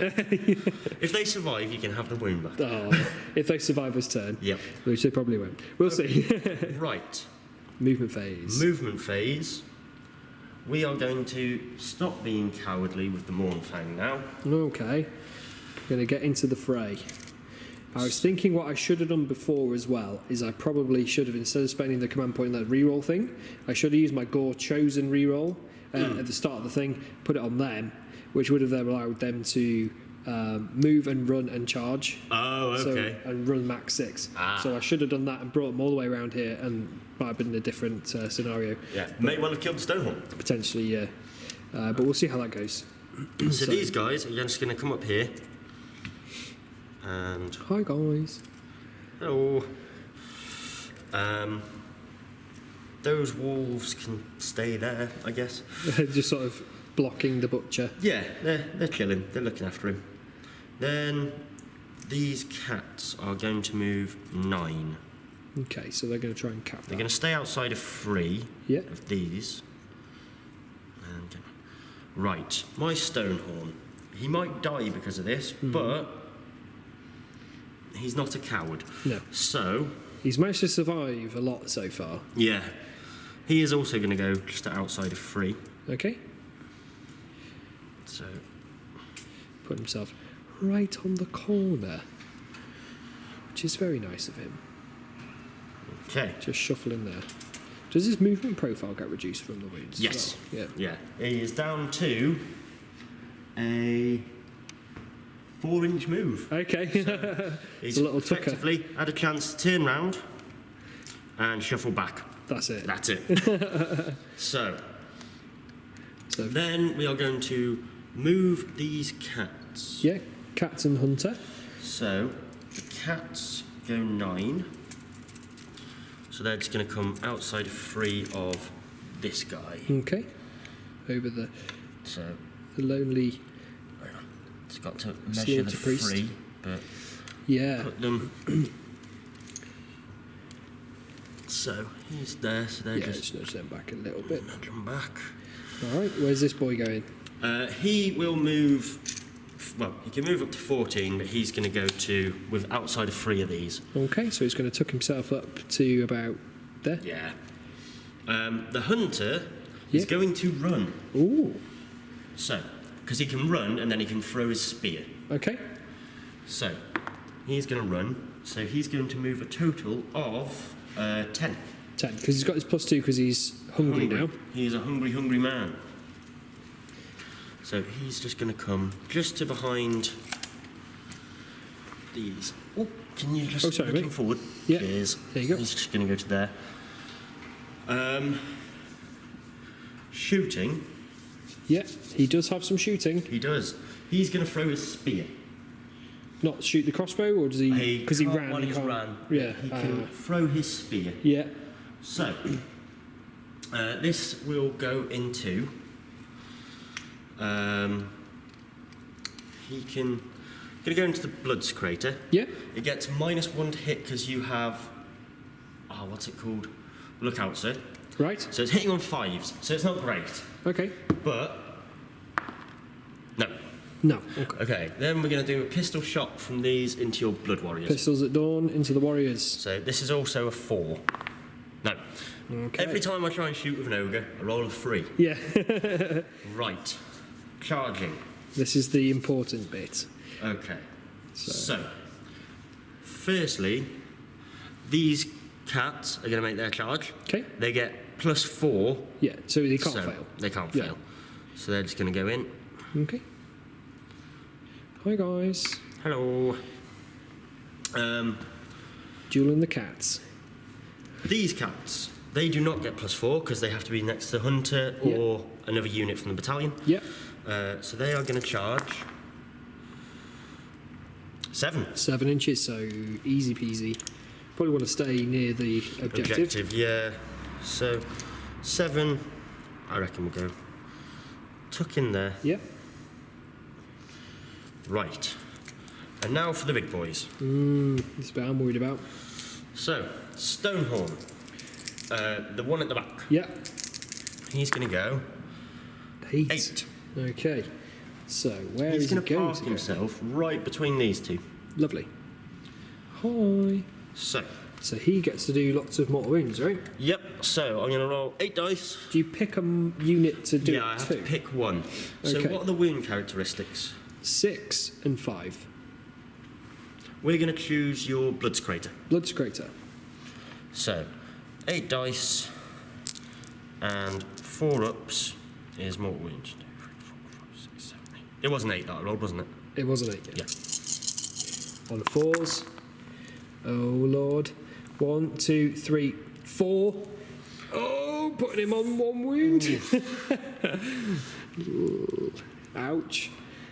Okay. Thronebreaker's Chalk's not going to help you against mortal wounds, mate. No. And next we'll go with the Mournfang. Okay. So come on, big roll, Over that please. side. A 3 3. will not do it. I don't think they were near 3, are they there, mate? So what I'm going to do is... Yeah. So Going to re-roll that with a command point? yes. But how far do I have to be? Is it within 12? I think it's 12 of a hero, but I will have a quick look. Yeah, I think you should be within 12 of this chap Yeah. here. And if not, hopefully my butcher. Yeah, you're definitely within 12 of the butcher. But I just want to make sure it's not actually 6. Charge phase. So we've just double-checked the rules, and you need to be within 6 inches of a hero, or 12 inches of a general. General's here. Hero. But unfortunately, the Mournfang cannot re-roll that because they're outside of 6 of both. Yep. They are sort of like 1 inch away from either. So, Yeah. Okay. So then we'll just go with this guy. Stuck in the middle. So I would love for you to get a double 1 here. Ah, but he can re-roll He his. will be able to re-roll. Oh, So 6. 6. Okay, so I am going to re-roll that. he is. Ooh, you sure? Yep. A 6 again. 6. Okay, well he definitely gets in. Yep. I was hoping to go for the Blood Crater. Yes. Well, you want to go long bomb Not over the here. Blood Crater. This fella, yeah. The whippy boy. Whippy boy. Okay, so we're just going to go to here so that we're within range of the Objective as well. objective. Yeah. So, roll 6 dice. This is sadly not as good. Is this still on 4s? Yeah, still Yeah. on 4s. So that's 3. 3 mortal wounds. Oh man. Okay. Okay, Carl. I'll take these 3 away. No. I don't think that'll help me that much, but it might do something because he still gets to part in 3 inches. Yeah. So We're going to start with. now combat choice. I don't know how much of a difference it's going to make because whatever I do here, I don't really have any amazing close combat guys. There's not a chance I can deal with that. Not really.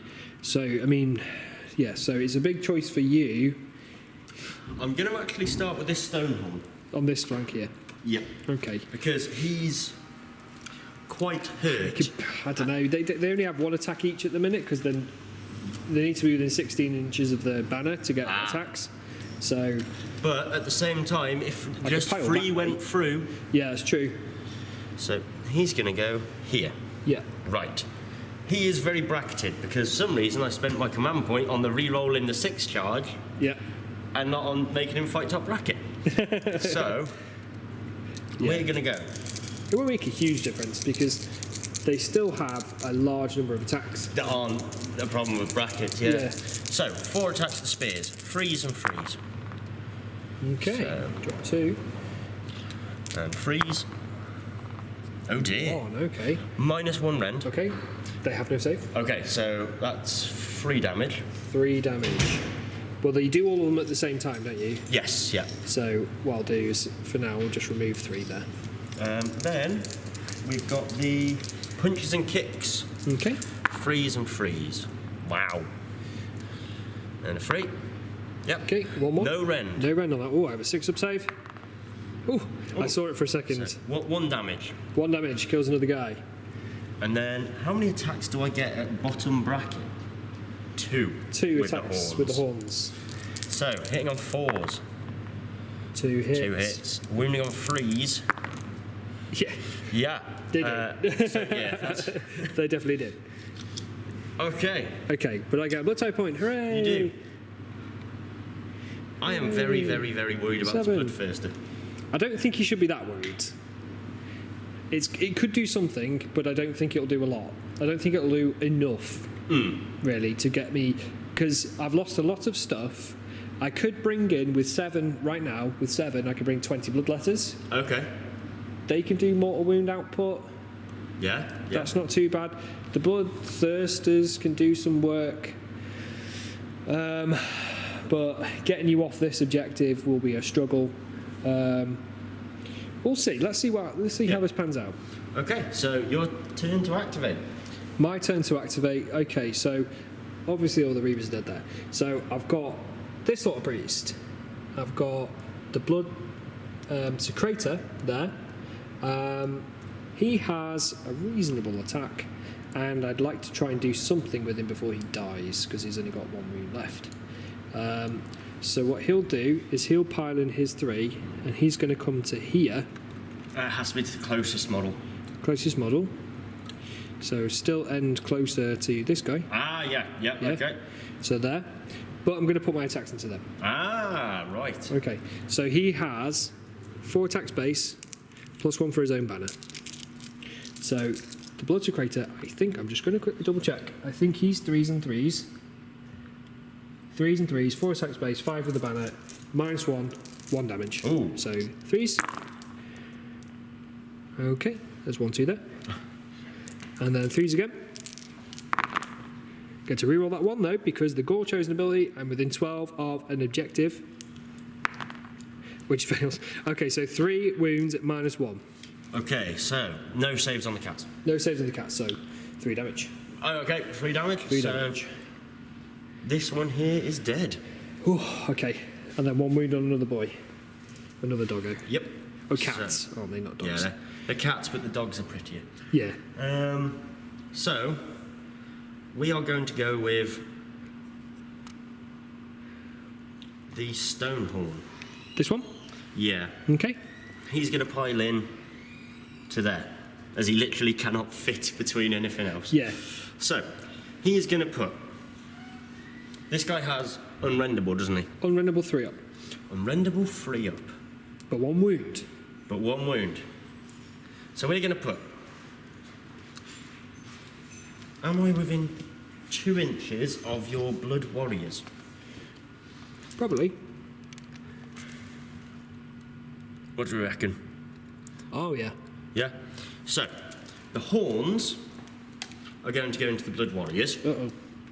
The stomps and the punches are going to go into the Blood Secretor. Yep.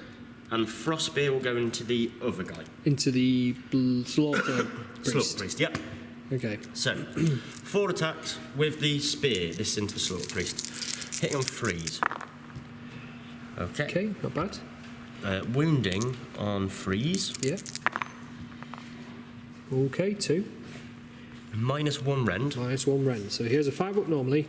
So 6. How many damage is this? 3 apiece. 3 apiece. Okay. I say 1 apiece. Hey, yeah. You made it! He's alive! He's... And that's all the attacks I'm putting into him. Wow, oh my god, that's massive for me, as we will find out. Wow, if he survives the cats, I'm actually in a better position than I thought. We'll see how this goes. Okay, so do you want to do a range of your attacks? Okay, so then we've got the punches into the Blood Secretor. Yep. So, freeze. Oh dear. Ooh. For look out here. Freeze. Got a wound. Got a wound. Okay, I have a 3-up save. He's fine. It's fine. For now. 6 attacks with the horns into the Blood Warriors. Into the Blood Warriors, yeah. Yeah. So, hitting on 2s. Oh, Lord. Wounding on 3s. Okay, drop 1. -2 rend. Wow. 2, 3, 4, 5. 4, 5. Okay, so they have the bronze flesh on them currently. Yep. So their 3 up goes to a 5 up. 5 up. And any 6s cause mortal wounds back. Okay. So, pray for 6s. For Khorne. Okay. Okay, they're doing all right. There's 1 6. So the 1 mortal wound from a punch. Okay. I saved 2, but 2 go through. I'm just going to roll for the ignore the mortal wound. Mm-hmm. And nope. Okay, well, And a punch. 4 damage. 4 damage apiece. So 8. Oh my god. Okay, so 8. So that is 2. So that's 1, 2, 3, 4 guys die. Right. This gent's on 1 wound. So He's on 1. So let's do 1, 2, 3, and 4. I have to get rid of the banner in this instance. Yep. Because I need to stay within coherency. They do. Ooh, I shouldn't remove them because they can pile in and fight. Ah. That was stupid. Okay, so what do we do here? So pretty much, he was there. Yeah, so the banner there. wouldn't do anything. There was a guy here. Yep. There was a guy here. There, and a guy there. And a guy there. So I reckon if he's here, he was here, yeah? Yep. So he would probably go with a 3-inch and a 1-inch reach. He'd probably go like that. The other guy would go there. Yep. The other guy would go there. Okay. So I'll roll their attacks into him, if that's Yep. okay. Do you want me to just finish the stomps first, or actually, yeah, We'll do that now, yeah. Yeah. Before it's when they die. Okay. Which is when they die now.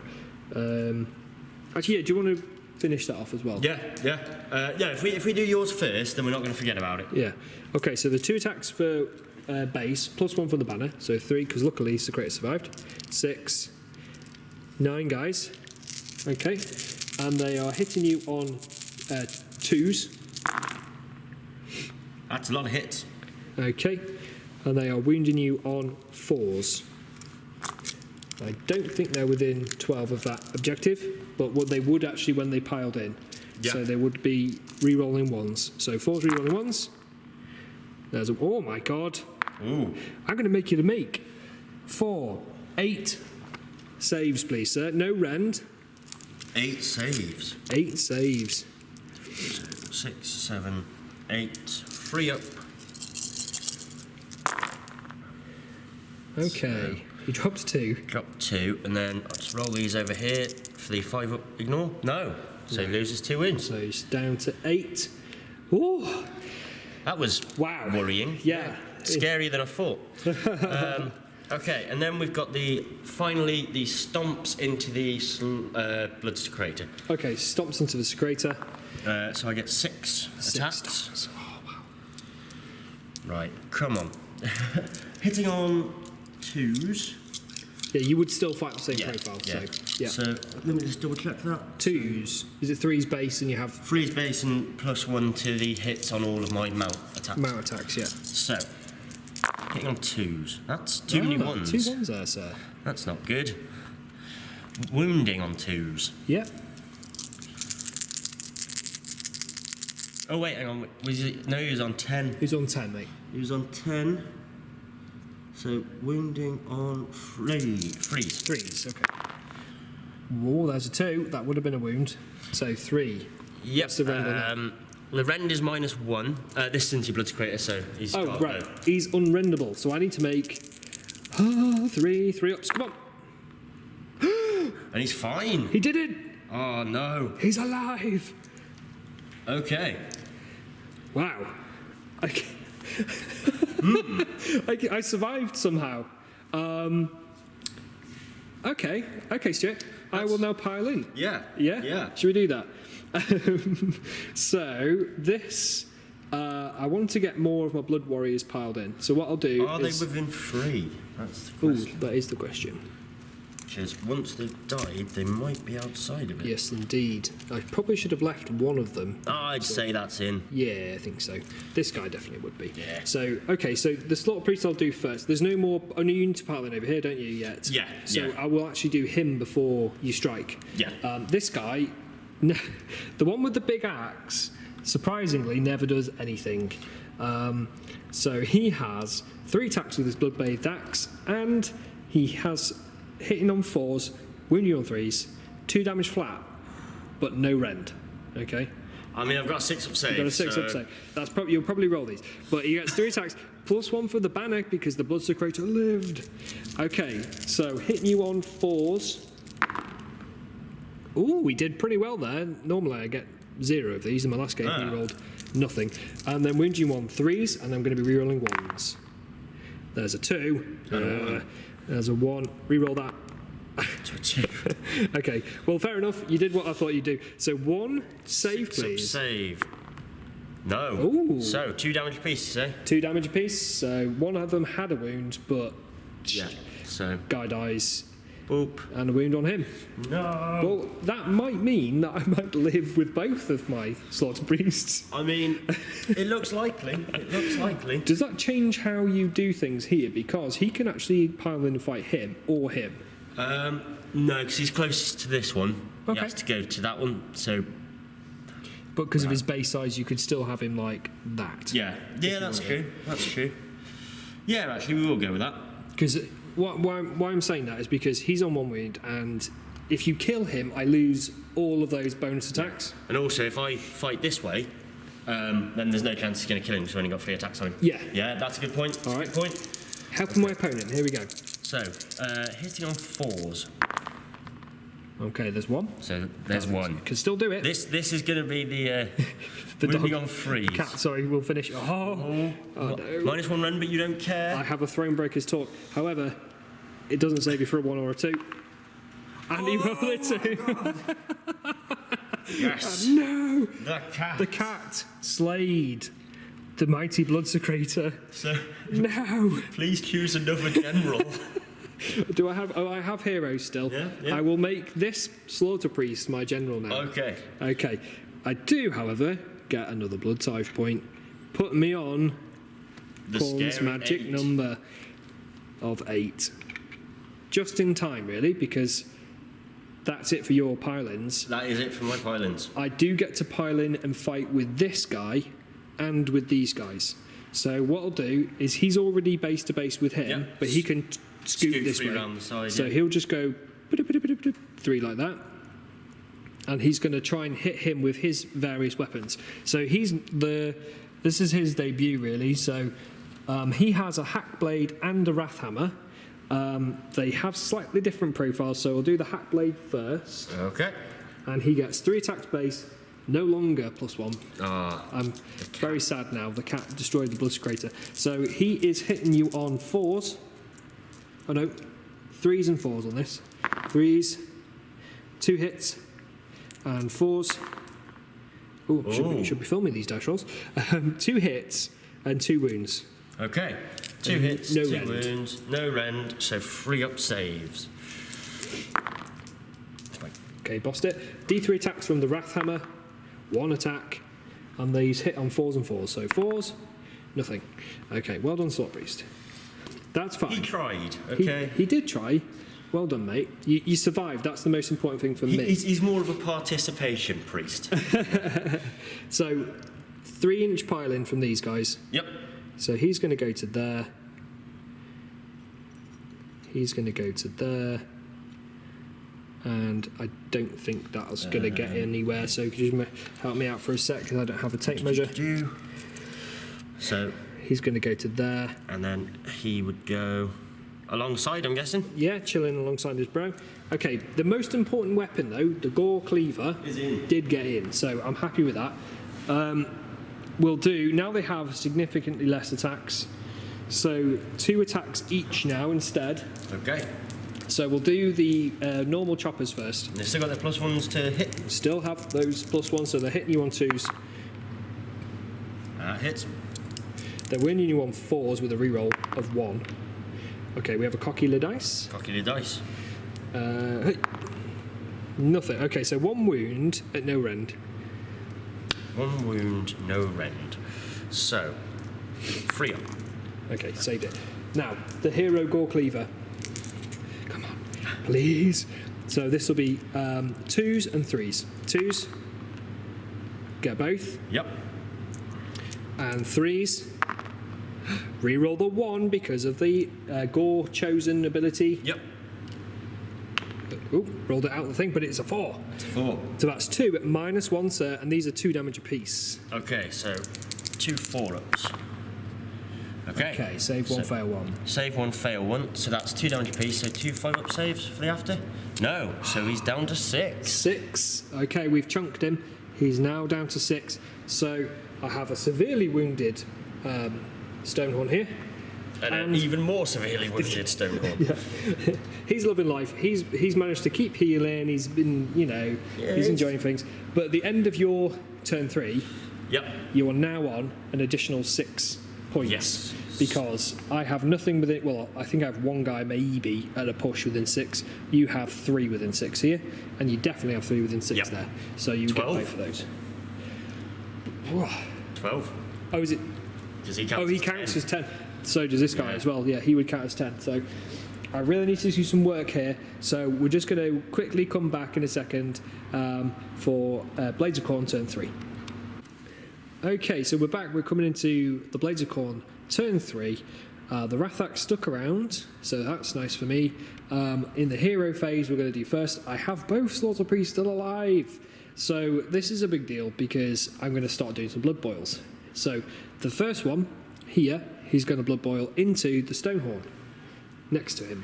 So I need a 4-up. I think he might be outside of 8 inches of that totem though, which is no rerolls then. So I'll roll it, which is a 2, so he fails. He's just out. And he won't get to reroll that. So that's a big oversight for me there. If I hadn't piled him in, it might have been within 8, which is a shame.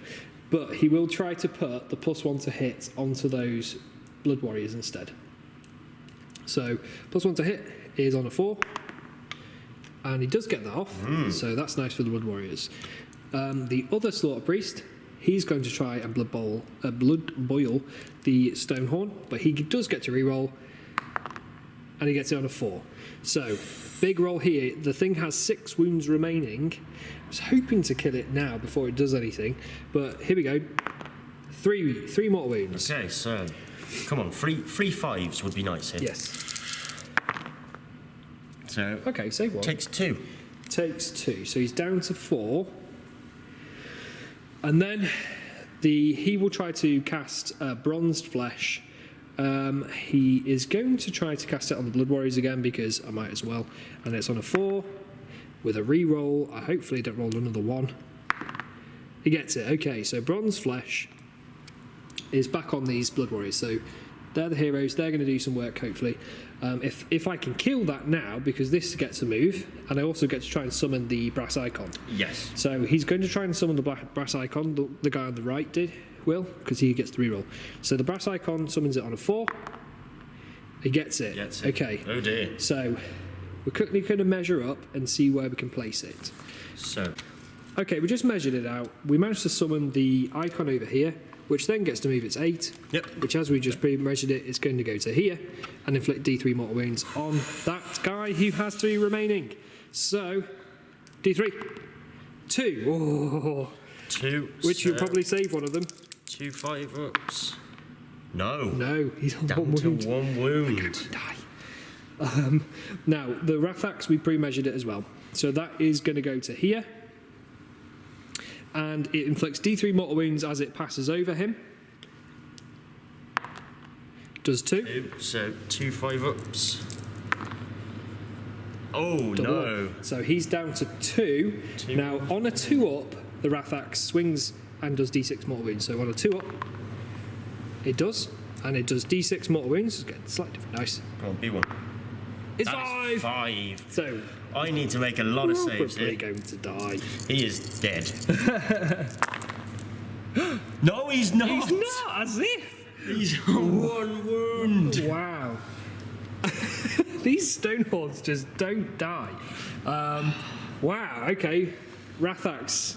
And to be fair, if he passed his blood boil he'd probably be dead. He would be dead. So that's my fault for not rolling 4s. So we're just going to quickly go to my movement phase because I need to do some summoning as well because we have the magic number of 8 and we're going to bring in a Bloodthirster, which is going to require some measuring. So we'll be right back after the movement phase is finished. Okay, we're back after the movement phase. After measuring it out, I'm spending these 8 Blood Tithe points to summon my Wrath of Khorne Bloodthirster. Is actually the Mantic Games Abyssal Croneus. He's not yet finished painting, as most of my army's not finished painting, so I apologise for that. We will get there. But he's gone there, basically, because I can then try to charge over here. He also has a big attack with his flail, but his Hellfire Breath is going to be outside of 8 inches, so he's not going to be able to shoot with that, which is a shame because that just does D3 more wounds, which could have just finished him off. Yep. Instead, he has to go try and get through that unrendable save of his and still get the charge. So there's quite a lot of work for him to do. So we've got some other bits and bobs. So this fella here has a shooting attack as well. So I haven't moved any of my other stuff yet, which was that was actually foolish because I could have moved him a little bit. With the Bloodsecrator, he probably will come round because he's got a 6-inch move, so he's going to come to probably here. No, don't whip my hunter. And try and whip your hunter with some pain. The rest of my stuff is engaged, so there's no more movement there, and all of the icons have done their thing. So we'll go to the shooting phase. The blood. Let's quickly just add the Wrath of Khorne to my battle line. So the Bloodstoker. Okay, the Blood Whip is actually only 3 inches to shoot. Oh. But 8 inches for his whip to fury ability. So, okay, never mind. No whips for you. He just really likes hitting Khorne. We will, however, use the Wrath of Khorne Bloodthirster here to try and have a crack at this chap. So, first of all, it's 12 inches from the Blood Flail.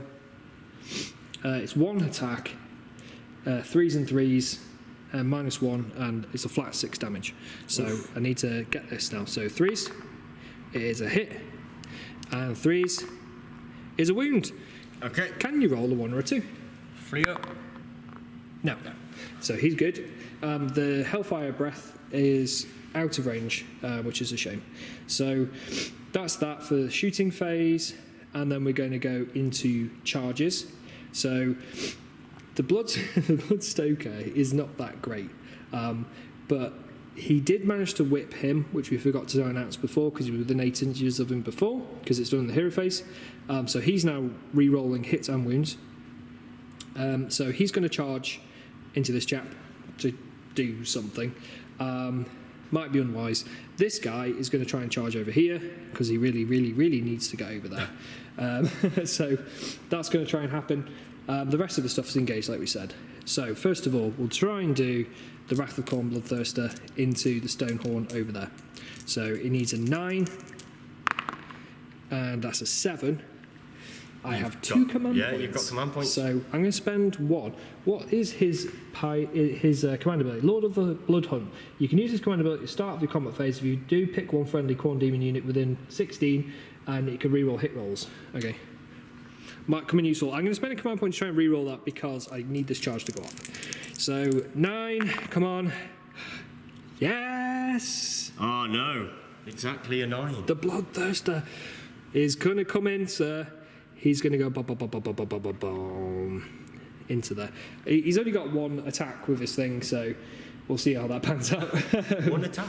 Jesus. 1 attack. Sorry, not 1 attack. He's got, on his profile, he's got 6 attacks. Okay.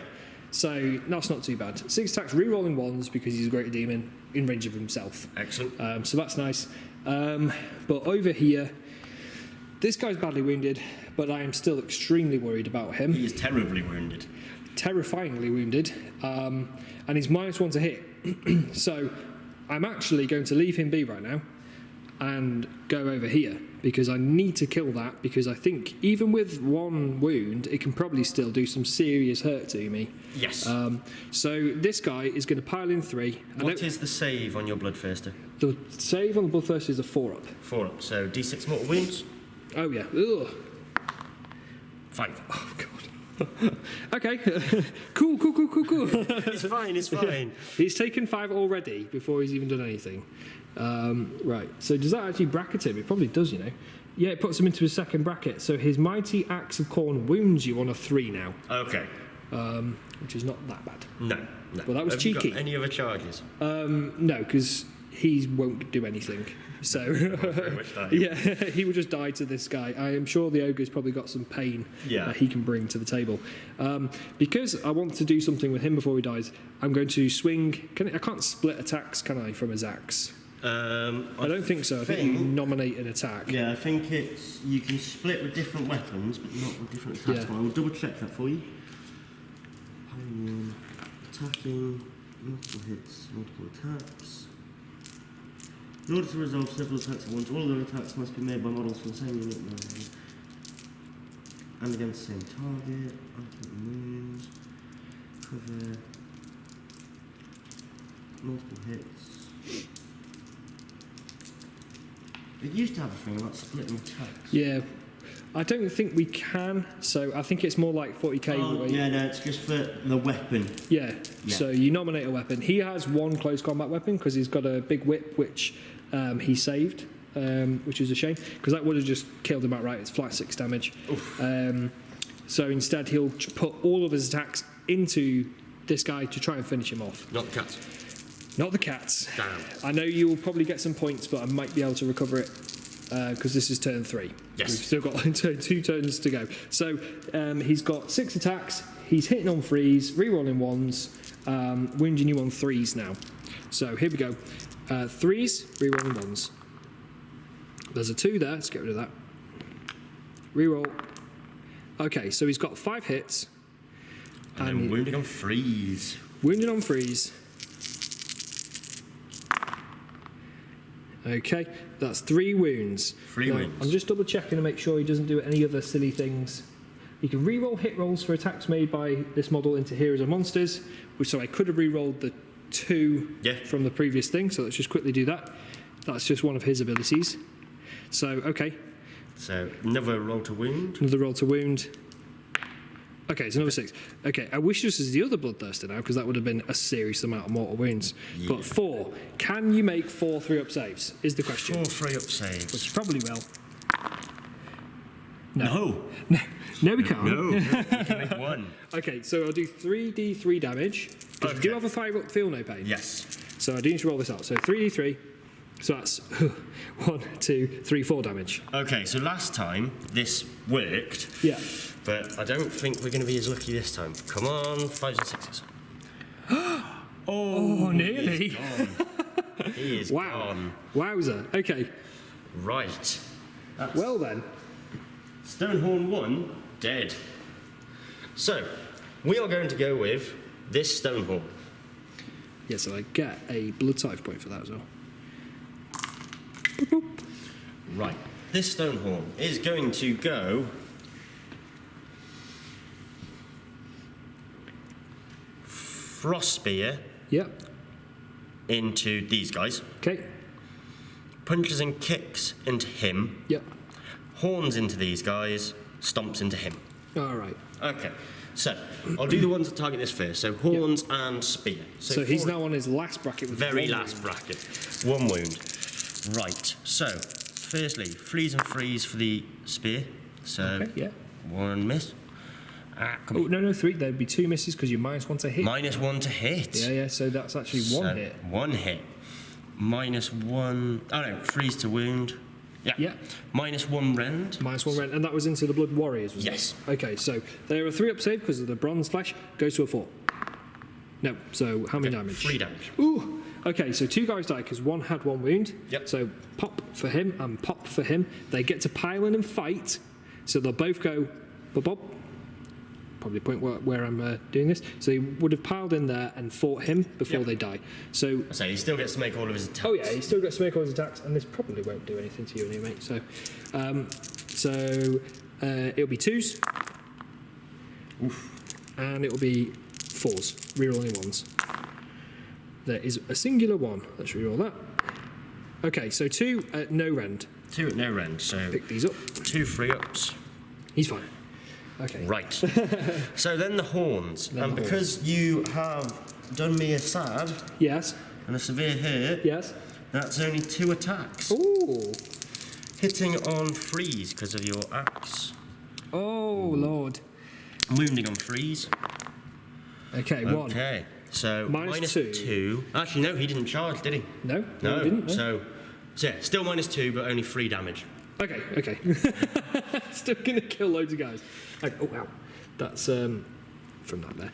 Okay, so what am I doing now? So this is -2, so they're 3 up save because of the Bronze Thresh goes to a 5 up. So please get a 6, because that'll be a mortal wound.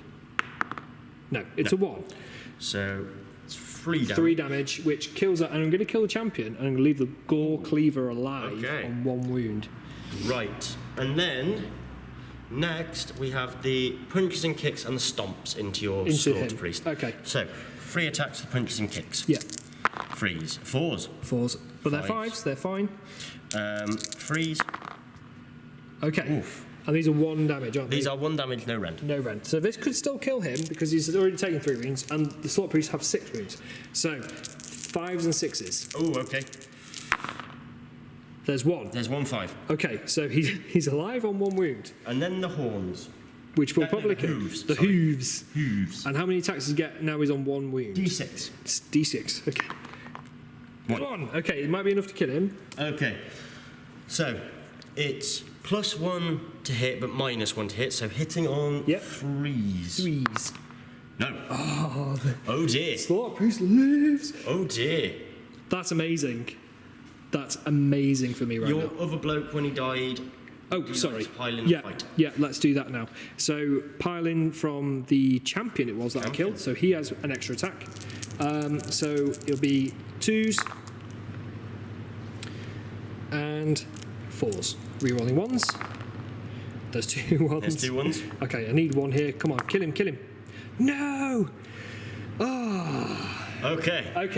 Okay, Stuart. Yours. So, my piling.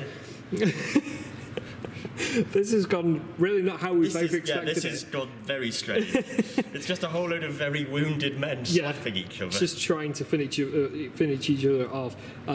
So I will do this guy. He's been whipped. So with the whip on the Slaughter Priest, he's loving it, and he's going to try and do 3 attacks, 4s to hit, but re-roll in. Ooh. All hits. I have a feeling the dog may die. I don't know. Every dog has its day, but apparently. But cats always have their day. Yeah. So these are 3 swing because it's an axe with a reroll of the 1 because of the gore chosen, but also because of the whip. 3 at no AP, and they're 2 damage apiece. 3 at no AP. On that 1 wound cat. 3 6-ups. Oh. No. He nearly had it. He's gone. Huzzah! He's gone to heaven. Blown him where up. all dogs go. Which puts me back to a tasty 2. Blood tap points, hooray! The comeback mechanic of the year. Right, my turn to fight. So, yes. These 2. Yeah, the dog's into the Thirster, which are probably going to kill the Thirster. They got 6 attacks. How many wounds is it? Okay, Thirster's got 14. He's taken 5. So. Okay, so he probably won't kill him, but we'll see. Hitting on 4s. Okay, so nice. And freeze to wound. Freeze to wound. 3 wounds, -1 rend. -1 rend. All right, sir. Thank you. And he is a 4 up base, so 5 up save on the Thirster. Save 2. Oh dear. Took the 1. Takes 1. Okay, let's put you there. So he's taken 6. All right, this puts me in a much better spot now. Yes. I do have some more attacks to go, which could potentially finish off this big lad here. Really need him to die because he's worth 10. He does need to die, yes. And he's worth 2. Okay, so this guy will pile in and he'll tucker himself around a little bit there. Reason being is because I can get more into the objective.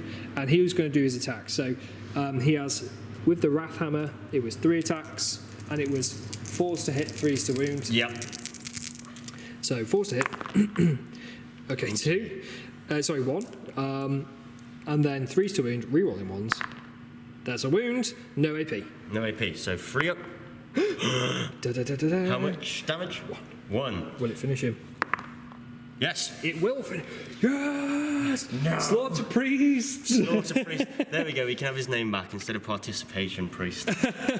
He is my boy, but that does mean that the Gore Cleaver could not finish because he likes taking heads, but he sadly couldn't take. Sadly any heads. not. No. He did do some damage though. He's done. He did, yeah. You know, he's probably going to die from battle shock. Let's face it.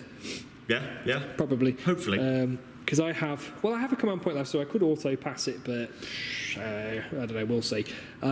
You do have other stuff to pile in because they can fight. Oh no, they've just fought. They fought. So that is the end of my turn 3. Yes. Now, the question is, he's worth 2. Yep. I should have charged him in, Yeah. even if he died, Yeah. because A, it would have given me another point if he died, and if he B, didn't, if he didn't, he would have allowed me to take this off you. Does he just say in his rules that he's worth 2? It's all of the ogres. Ogre's army, they just get that. Yeah. Cool. All right, that's a shame. And if he piled in, then I was going to try and get him round to get into the objective, but he can't because My man's shenanigans. He's dead. All right, never mind. So you actually score a lot of points. So you have control of this. Yep. And you have control of this. So I don't gain any points in the end of my turn Nope. 3, which is a shame. That puts us on 4 to 7. 8. 8. Okay, so, man, this is going to be a close game now. Yes, very. let's As we're see. both running out of models. Yeah, but you've still got a big, tasty 4 Mornfang unit, and the Butcher and his dog companions are really nice and fine. I remembered the Butcher, but I had forgotten that these were still in the game. They're just there. Protecting the Butcher Yeah. from death. So what we'll do now is we will do our roll for... Battle Shock for the gentleman. Yeah, Battle Shock. I have a command point left, and I'm going to just use it on him. Yeah, Because unless... He's brave. I don't know, like... If he dies... I mean, the weapon on... That guy's weapon is pretty good, so... how many did I lose that turn? I think it was... 1, 2, 3. think Yeah, it's because 3. 3 piled in and attacked. Yeah, 3 piled and attack. So their bravery 7 would go down to a 4. So on a 5 or a 6, He'd run away. they'd run away. Is it worth the risk? You seem quite good at rolling ones, so... That's true. That is true, but not when it counts. yeah, yeah. Although if he does die, I do get a blood type point. So you know There we what? go. I'm going to roll it. So save my command point. So he's dead. Splendid. Goodbye, Gore Chopper. Okay. Did get a 5. Right. So you get another blood type. Yeah, so just put me on 4, which is nice. Because I can do some summoning, which I probably will need bodies on the field. Yeah. Cool. So now is a priority roll. Right. Okay. So you had the double turn. So I went first, so I win ties. So you win ties. Okay. Okay. Right. So he's got it. So it's now Beast Claw Raiders turn 4. Okay. Sniffing that's with a Beast Claw Raider So start the hero phase. Here we go. I roll a dice. So is that a Beast Claw Raider there? Yep, they are Beast Claw Raider cats. Beast Claw Raider cats. So, on a 1 to 1 to 4, 4. you take D3 mortal wounds. Oh, it's a 4. So, D3 3. mortal wounds. 3. 3. Flipping cats. Okay, wow, okay, Bloodthirster. Poor guy. He's just come in. He did kill 1 wound off of it. Where is 9 on this dice? I can't see it there. Ooh, that's a 6. That's a 9. There we go. So he's got 5 wounds remaining on him, which is... I don't think the cats will kill him. I don't know. but- Right. So, yeah, your turn. Go ahead. Okay. Now, we are going to go... Before we go, end the battle round, we needed to do that and Yes. that. So that disappears on a 5 because there's no guy within 8 inches. So on a 5, it stays. Nice. That's helpful. And over here, the Wrath Axe will stay on a 4. No. So the Wrath Axe disappears. Back into the ether. Okay. So, my hero phase, I very much doubt anything is within range of Butcher that can be seen. So, I am going to go with Mystic Shield into these guys. Okie dokie. So, going off on a 5. All right. Yes. He does get it. So, it would be 6 because of the Maw Pot. because of the Morpat. I will try to dispel Yep. with this guy, and I need a 7. I get it on a 7. Exactly. Exactly. Right. Fortunately, that means I can't deal any wounds to myself. So. And saves me from being chomped by something. Yeah. Movement time. Movement time. We'll come back to you after our movement phase. I think. Okay, so turn 4, he's just moved the Butcher forward finally. The Mornfangs have come into play late game in a good position to absolutely squash these two Slaughter Priests. I don't imagine he's going to live. The dogs ran and used the inspiring thing to get an auto 6, so they zipped over there to potentially threaten this objective here. So yeah, here we go. We're going to shooting phase. Okay, so firstly, we are going to do the Icebrow Hunters great throwing spear at this Slaughter Priest. Okie dokie. No. No. Okay. Then we're going to do his crossbow. Yep, into the same guy. Into the same guy. No. No, okay. Because this is how ogre shooting works. You have to finish me in combat. We're going to do the pistol, and this pistol will actually go into this Slaughter Priest. Okay. So, this will be a 3 or a 2. Yep. Oh god. That is the end of my shooting. I survived the shooting phase. I mean, it was hit or miss, but... Yeah. Right. Charging. This is where ogres come into their own. So, first, Mornfang. 4. So they're just outside of 3, so they will just zip in. They'll zip in, but that's hopefully less mort wounds on the charge there. Well, these only do it on 6s, not 4s, so... Oh, right, okay. Is it super stone horns with their mega tusks? Anything that's a monster. Right, okay. So, 4 dice, each 6 is a mortal wound, so none. Not a sausage. Okay, that's good for me. Then my hunter will go for a charge. 7. 7. So, I'm literally just going to slam in here. Boomf. Okay, and he gets 7 dice. And he gets 7 dice, and any 6 are mortal wounds. So, he just needs 1. Just needs 1. Finish off the I'm hoping that I literally just run up and bear hug a Slaughter Priest to death. There's a 6. No! I have body slammed. Da, da, da. Dead Slaughter Priest. Oh no. That is another blood type point though. Put me back on 5. Okay. He's racking up pretty quick here. So, I get to choose what to go with first. And I'm going to choose these cats. Oh, right. The cats are going first. The power cats. Go power cats. Okay, so 6 attacks into a bloodthirst. Hitting on 4s. Nice. Okay, so, yeah, solid roll. Wounding on 3s. Yep.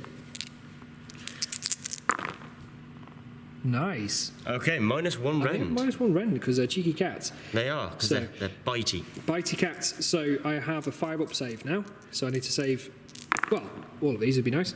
I saved 2. So he takes 2 damage from cats. 2 damage from cats. These cats have been heroes so far. He's got 3 wounds remaining on that bloodthirster. He's not really, for a 300-point model, he's come in, he's slapped a 1 wound stone thorn and is dying to cat. Lovely.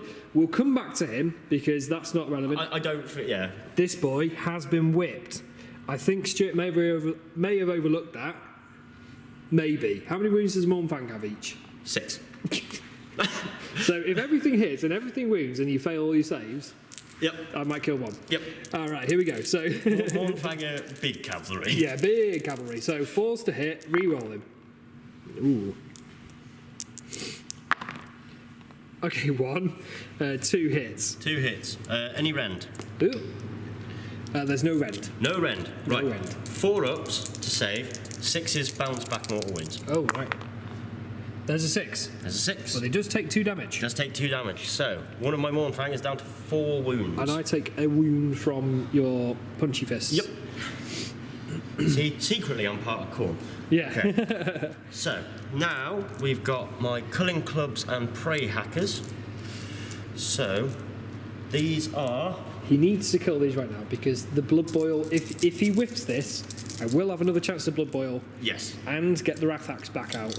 Yeah. So he needs to deal with it. So freeze to hit. Okay, not bad. Freeze to wound. Okay. This is where I'm hoping ogre damage carries me. Okay. So no rend. No rend. Okay, so I have a 5-up save. Perfect. All right. Here we go. Power-ups. Save 1. How many damage? 2 damage apiece. Okay. So he's taken 5. He has 6 wounds, sir. Ooh. 8 attacks with the tusks. He ain't gonna live, is he? No. Because I think these ones have rend as well. Oh no. Okay. So My bone armour. tusks. 4s to hit. Yeah. Oh, okay. Not too bad. 3s to wound. Yeah. Oh dear. Oh dear. Right. -1 rend. Okay. I Come need on. to make 3 Come on. 6s. Yes. 3 6s. It has happened before. Well, we saw earlier with my Stonehorn when he took 6 mortal wounds. That's and true. saved 5 of them. Yeah. Okay. Come on. No. Okay. He's a bit dead. He's squished. Splat. Well done, though. He's done really well for He me. has done a hell of a lot. I think I will paint him next. I'm actually doing a painting stream this Sunday, so I will be painting him up on stream. So then that's +1. So now I'm on the magic 6, which is not quite as many as I would like, but I can maybe get another point here, put me on 7, which opens up some more options. Yeah. So let's see how that goes. So, I'll power and fight with him. Now, he is degraded, so let's just quickly check his profile. Now, he has 10 to 12 wounds, okay? He has D3 damage from the blood flail, and his mighty axe of Khorne only wounds you on a 4-up now. Okay. That's it. Okay, so I think these dogs are dead. Maybe. Maybe, sir. 6 attacks with the axe. 3s, rerolling 1s. Okay, there's 2 flipping 2s there. Go away. And then now, only on a 4, because the axe itself is weakened. And I get 1. 1. Do I get to reroll 1s for being within 12 inches of that objective, is the question. Am I within 12 inches there? Ooh, that's a very good It has point. to be within. Not wholly within. I think, no, wholly within. No, it has to be That's wholly why within. I'm a bit curious. Yes, You say he's wholly within? I would say it's wholly within. Right, well, he gets to reroll those 1s then. Okay. That's another wound. Okay. Okay, clutching at straws, How but much that's rend? 2. It is -2. And then D3 damage apiece. So it could still keep them alive. Ooh, So- come on. So, big roll. No, They are dead. They're dead. Yeah, they are just a bit dead. So that puts me on 7, which is really nice because That's 1 off 8. 1 of 8, but 7 is actually 20 blood letters. Oh. So we might be bringing some of those in a minute. So it now goes to my turn 4, Yes. but before this turn ends, you gain 4 points, yes, 4 putting points you for on that 12.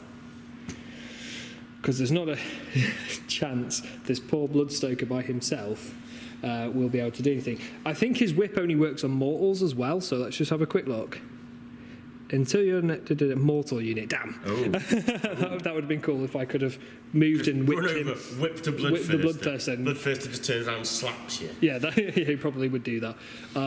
Okay, so let's do my turn. We'll come back. I'll just have a little think about my manoeuvring. The hero phase is going to be very easy because he can only whip himself. So he might as well whip himself. Self-flagellation as it is. Can he do it? At the start of your movement phase, you can pick one other friendly. So he can't even whip himself. That's He a can shame. whip the wall. Yeah. There we go. There you go. Okay, so he's going to sit there. And then we'll come back to you after I've done my movement because we've got to do some summoning as well. All right, bear with. Okay. 2 wounds. All right, so we've just done the movement phase and we've moved the icon as well because the icons did stick around at the end of the battle round despite the priest not being here. So that did 2 mortal wounds to the dogs, which removes 1 of them. And because we've just read and double checked, you have to. You only gain control of the objective at the end of your turn. You have more models within 6 inches of the centre of the objective. Okay, so he's going to have to stay there and not charge the dog, but he does have some range attacks. These are going to go over here, hopefully.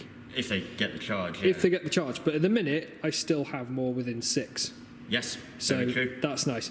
The Blood Stoker, I actually forgot to move him then. So I'm just going to quickly tuck him round to here, like that, to stay within 6 of that, just to give another body in the mix, really. Okay, so shooting phase. I do have some shooting. We'll firstly do the Hellfire Gaze from the Wrath of Khorne Bloodthirster. So he has a Blood Flail, which is 12 inches, and he has the Hellfire Breath, which is 8 inches. So I think he's in with both. So 8 easily, 12 definitely. 12 definitely. Okay, so we'll do the Hellfire Breath Just first. short of them as well. Oh. I mean, it's only D3 damage now because we've been bracketed. If I maybe positioned that a bit better, do you reckon I could have gotten 12 of that? I don't think I could have. If you'd probably been outside the objective. Yeah, it's probably what's going to happen. All right, so it's going to have to go into the dog. So Hellfire Breath on a 2+, it does D3 more wounds. That's a 1. Ooh. Okay. Come on, dog. Dog might just live here. Excuse me. So, the Blood Flail, 3s to hit. Hits. And 3s to wound. Wounds. Wounds Rend. at -1. Damage. Is now D3. Oh. So this might kill him, might not kill him. Probably will. Come on. Yes, it will. Yeah, so that actually gives me another blood type point. Hooray! And I now have no dogs on the board. Yeah, no dogs on the board. Dog cats. And Dog cats. I did spend my 7 blood type points to bring in a unit of 20 bloodletters over here to try and get in over here and basically just create a big problem because he has that objective. I know he's only got 3 wounds left, but I, at the minute, would cap that. If I get the charge, I might be able to do a lot more damage and definitely secure some points. So what we'll do, they have the Banner of Blood and they have the icon in that unit of 20. So we're going to roll their charge. It is re-rollable, and I need a 9. Unfortunately, they're not mortal, so I couldn't whip them either.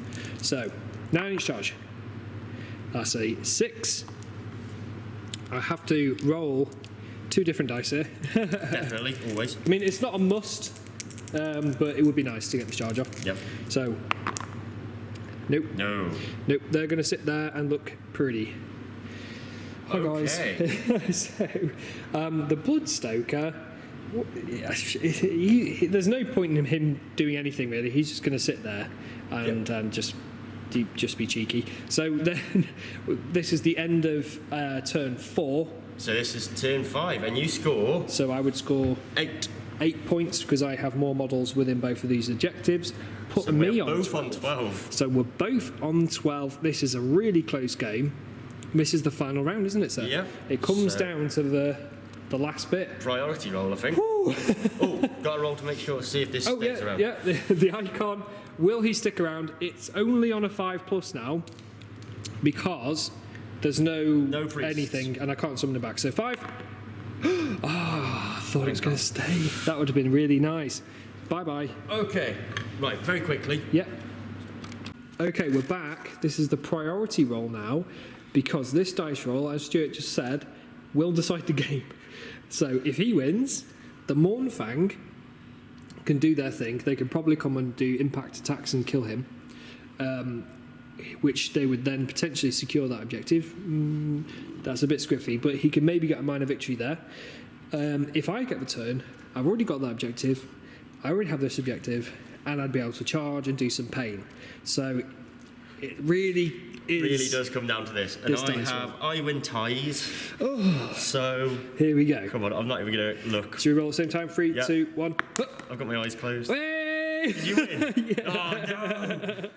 Oh, God. Here we go. So we will play it out for you. Yes, definitely. Because this is going to be awesome. So I'll come back after my movement phase because the hero phase, he can't whip anything because he can't even whip himself. I have 1 blood type point, so I can't do anything with that because I think I need 2 minimum to summon stuff. 1 can give me a command point, which I've gained anyway. So he can do something, though. If you take that command point, though, you can re-roll 2 charges. Potentially, yeah. That's a good shout, actually. And I will do that, actually. So I will spend that blood type point on +1 command point, giving me 2. So I could potentially reroll charge if I need it, but his command ability might actually come in useful because it's pick a friendly demon unit within 16 inches of him. I will double check if it's wholly within because I will have to. He's only got 7-inch move, so I don't think he'll get that far. But that allows them to re-roll hits, which could be a big deal with these guys. Yes, very much so. We'll come back to the movement phase. So we're back after the movement phase. We've got these guys up here. The Bloodthirster's there. He's probably about 8 inches away from both at this point. He only had 7-inch move because he's been bracketed so much. So he does have ranged attacks, so we'll roll those now. 8 inches is within both. Within both, okay. So he's going to put both ranged attacks into the Butcher. So D3, on a 2-up, the Hellfire Breath. Oh, that's a 1. That's a 1. So no breath for me. And then he gets 1 attack with the sweepy, Blood Flail, which is on a 3. It's a 6. And then also on a 3 to win. No! Okay, so that is really sticky. So it comes down to charges then, because I do need to kill the Butcher. And I don't think they're a slouch in combat, are they? They're not bad. They're not bad. He's only got 3 wounds. Yeah. So a Butcher, he's got the Cleaver, 3 attacks, freeze to hit, freeze to wound, -2 rend, 2 damage apiece. 2 rend? Yeah. -2 rend, sir? -2 rend. Wow. On my wizard. Right, okay, so charges then. My 7 wound wizard. Well, I'm going to need these command points. So these guys get to re-roll for free anyway, so I'm not that worried about them. They're only, I think, 4 inches away from both. So we'll roll here and determine their move. That's a 5. That's 5.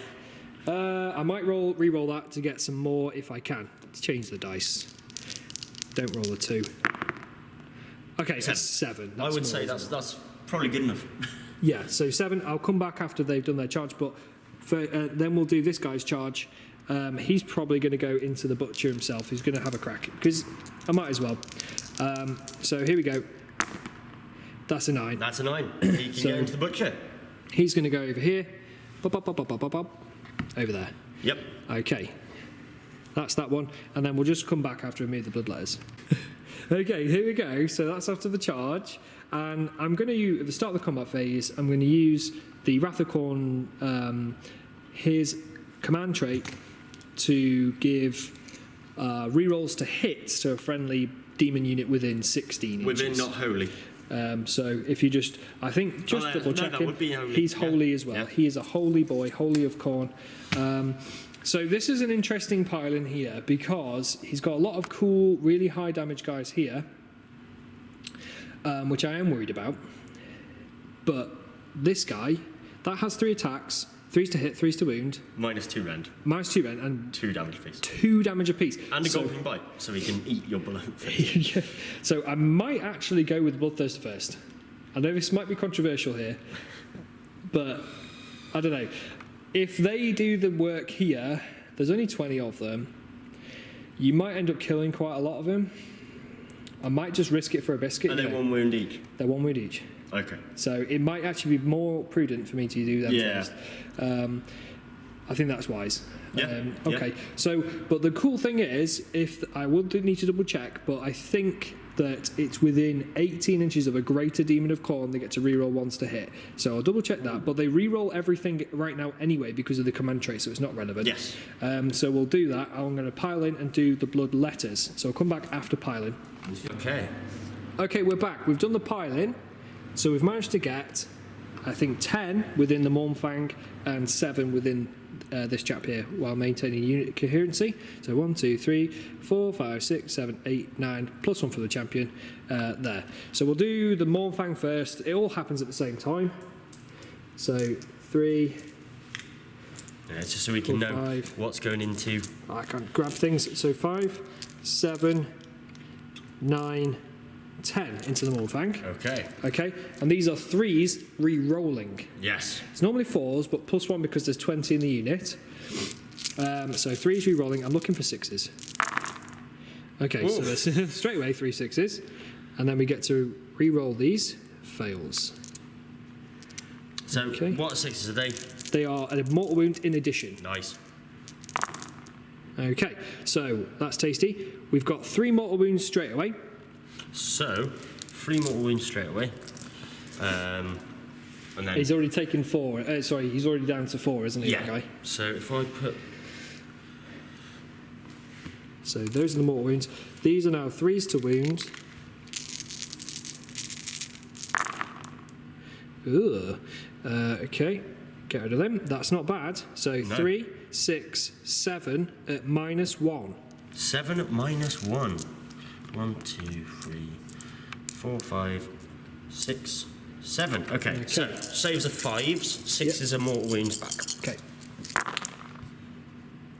Okay. So Okay. One, So 1 mortal wound back, Yep. and then I take 6 damage. 5, 6. So you've taken 9 total. 9 total, which means one of my Mournfang has 1 wound left. Are you sure? Because he was on 8, he's down to 4. Yeah, because there's 6 each, so he's down to 4. Yeah. So 9 wounds total. Yeah. He's got 6 as well. Yeah. So he's on 1. Fair enough. Damn. So that's not bad though. I mean, Wow. These guys have got so many wounds. Okay, so he's down to 1. We'll do the attacks over here, and that was 7 attacks. So 1, 2, 3, 4, 5, 6, 7 attacks. Now, I wish I had my banner, because that would have been double the 9 number of damage is attacks. insane, though. 5, 6, 7. 7 attacks, 1, 6. Yeah. Okay, so 7 attacks. 3s, re-rolling. Okay. 1 miss, 1 6. 2 6. So 2 mortal wounds straight out of the barrel. and sadly, hunters don't get mortal wound saves. Do we not? No. Oh, that's sad. Even though he's a general. Even though he's my general. Yeah. So 3 to wound. Lovely. Okay.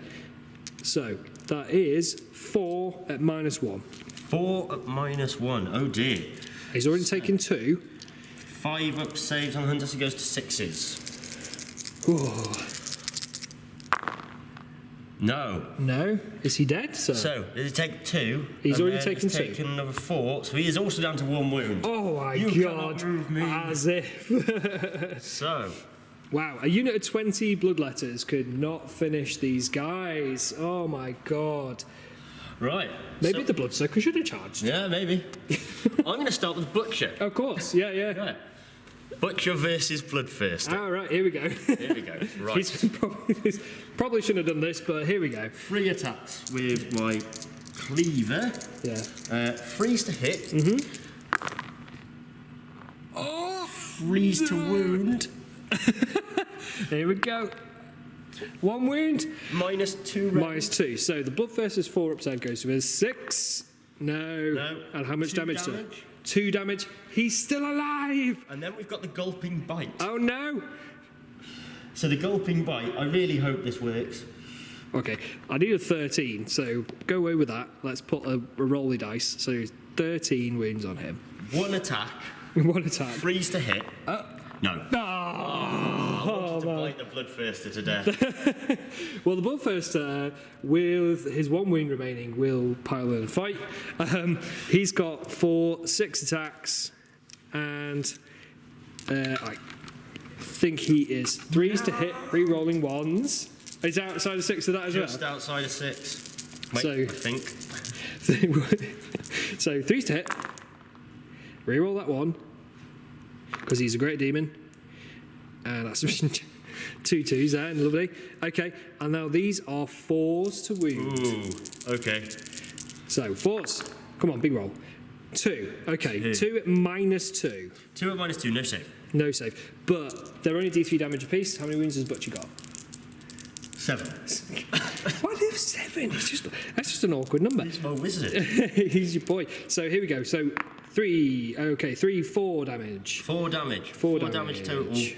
So 3 wounds left on the Butcher. He's still alive. Perfect. Right. I can't believe, look at this. As if. So, last turn, we're just going for glory now. Okay, well I get 5, 10. 10. Put me on a tasty 22. 22. I need way more dice Yes. for that. That's a 20. This is the magic rolly spinny thing. So there's a 20 and a 2. I can't score any more points anyway. You can't score any more points. There is no way I can take any of these back off you, so we're just going for the moral victory. Glory. Here we go. Right. So, first things first, we're going to go to the hero phase, and we are going to cast Voracious Maw.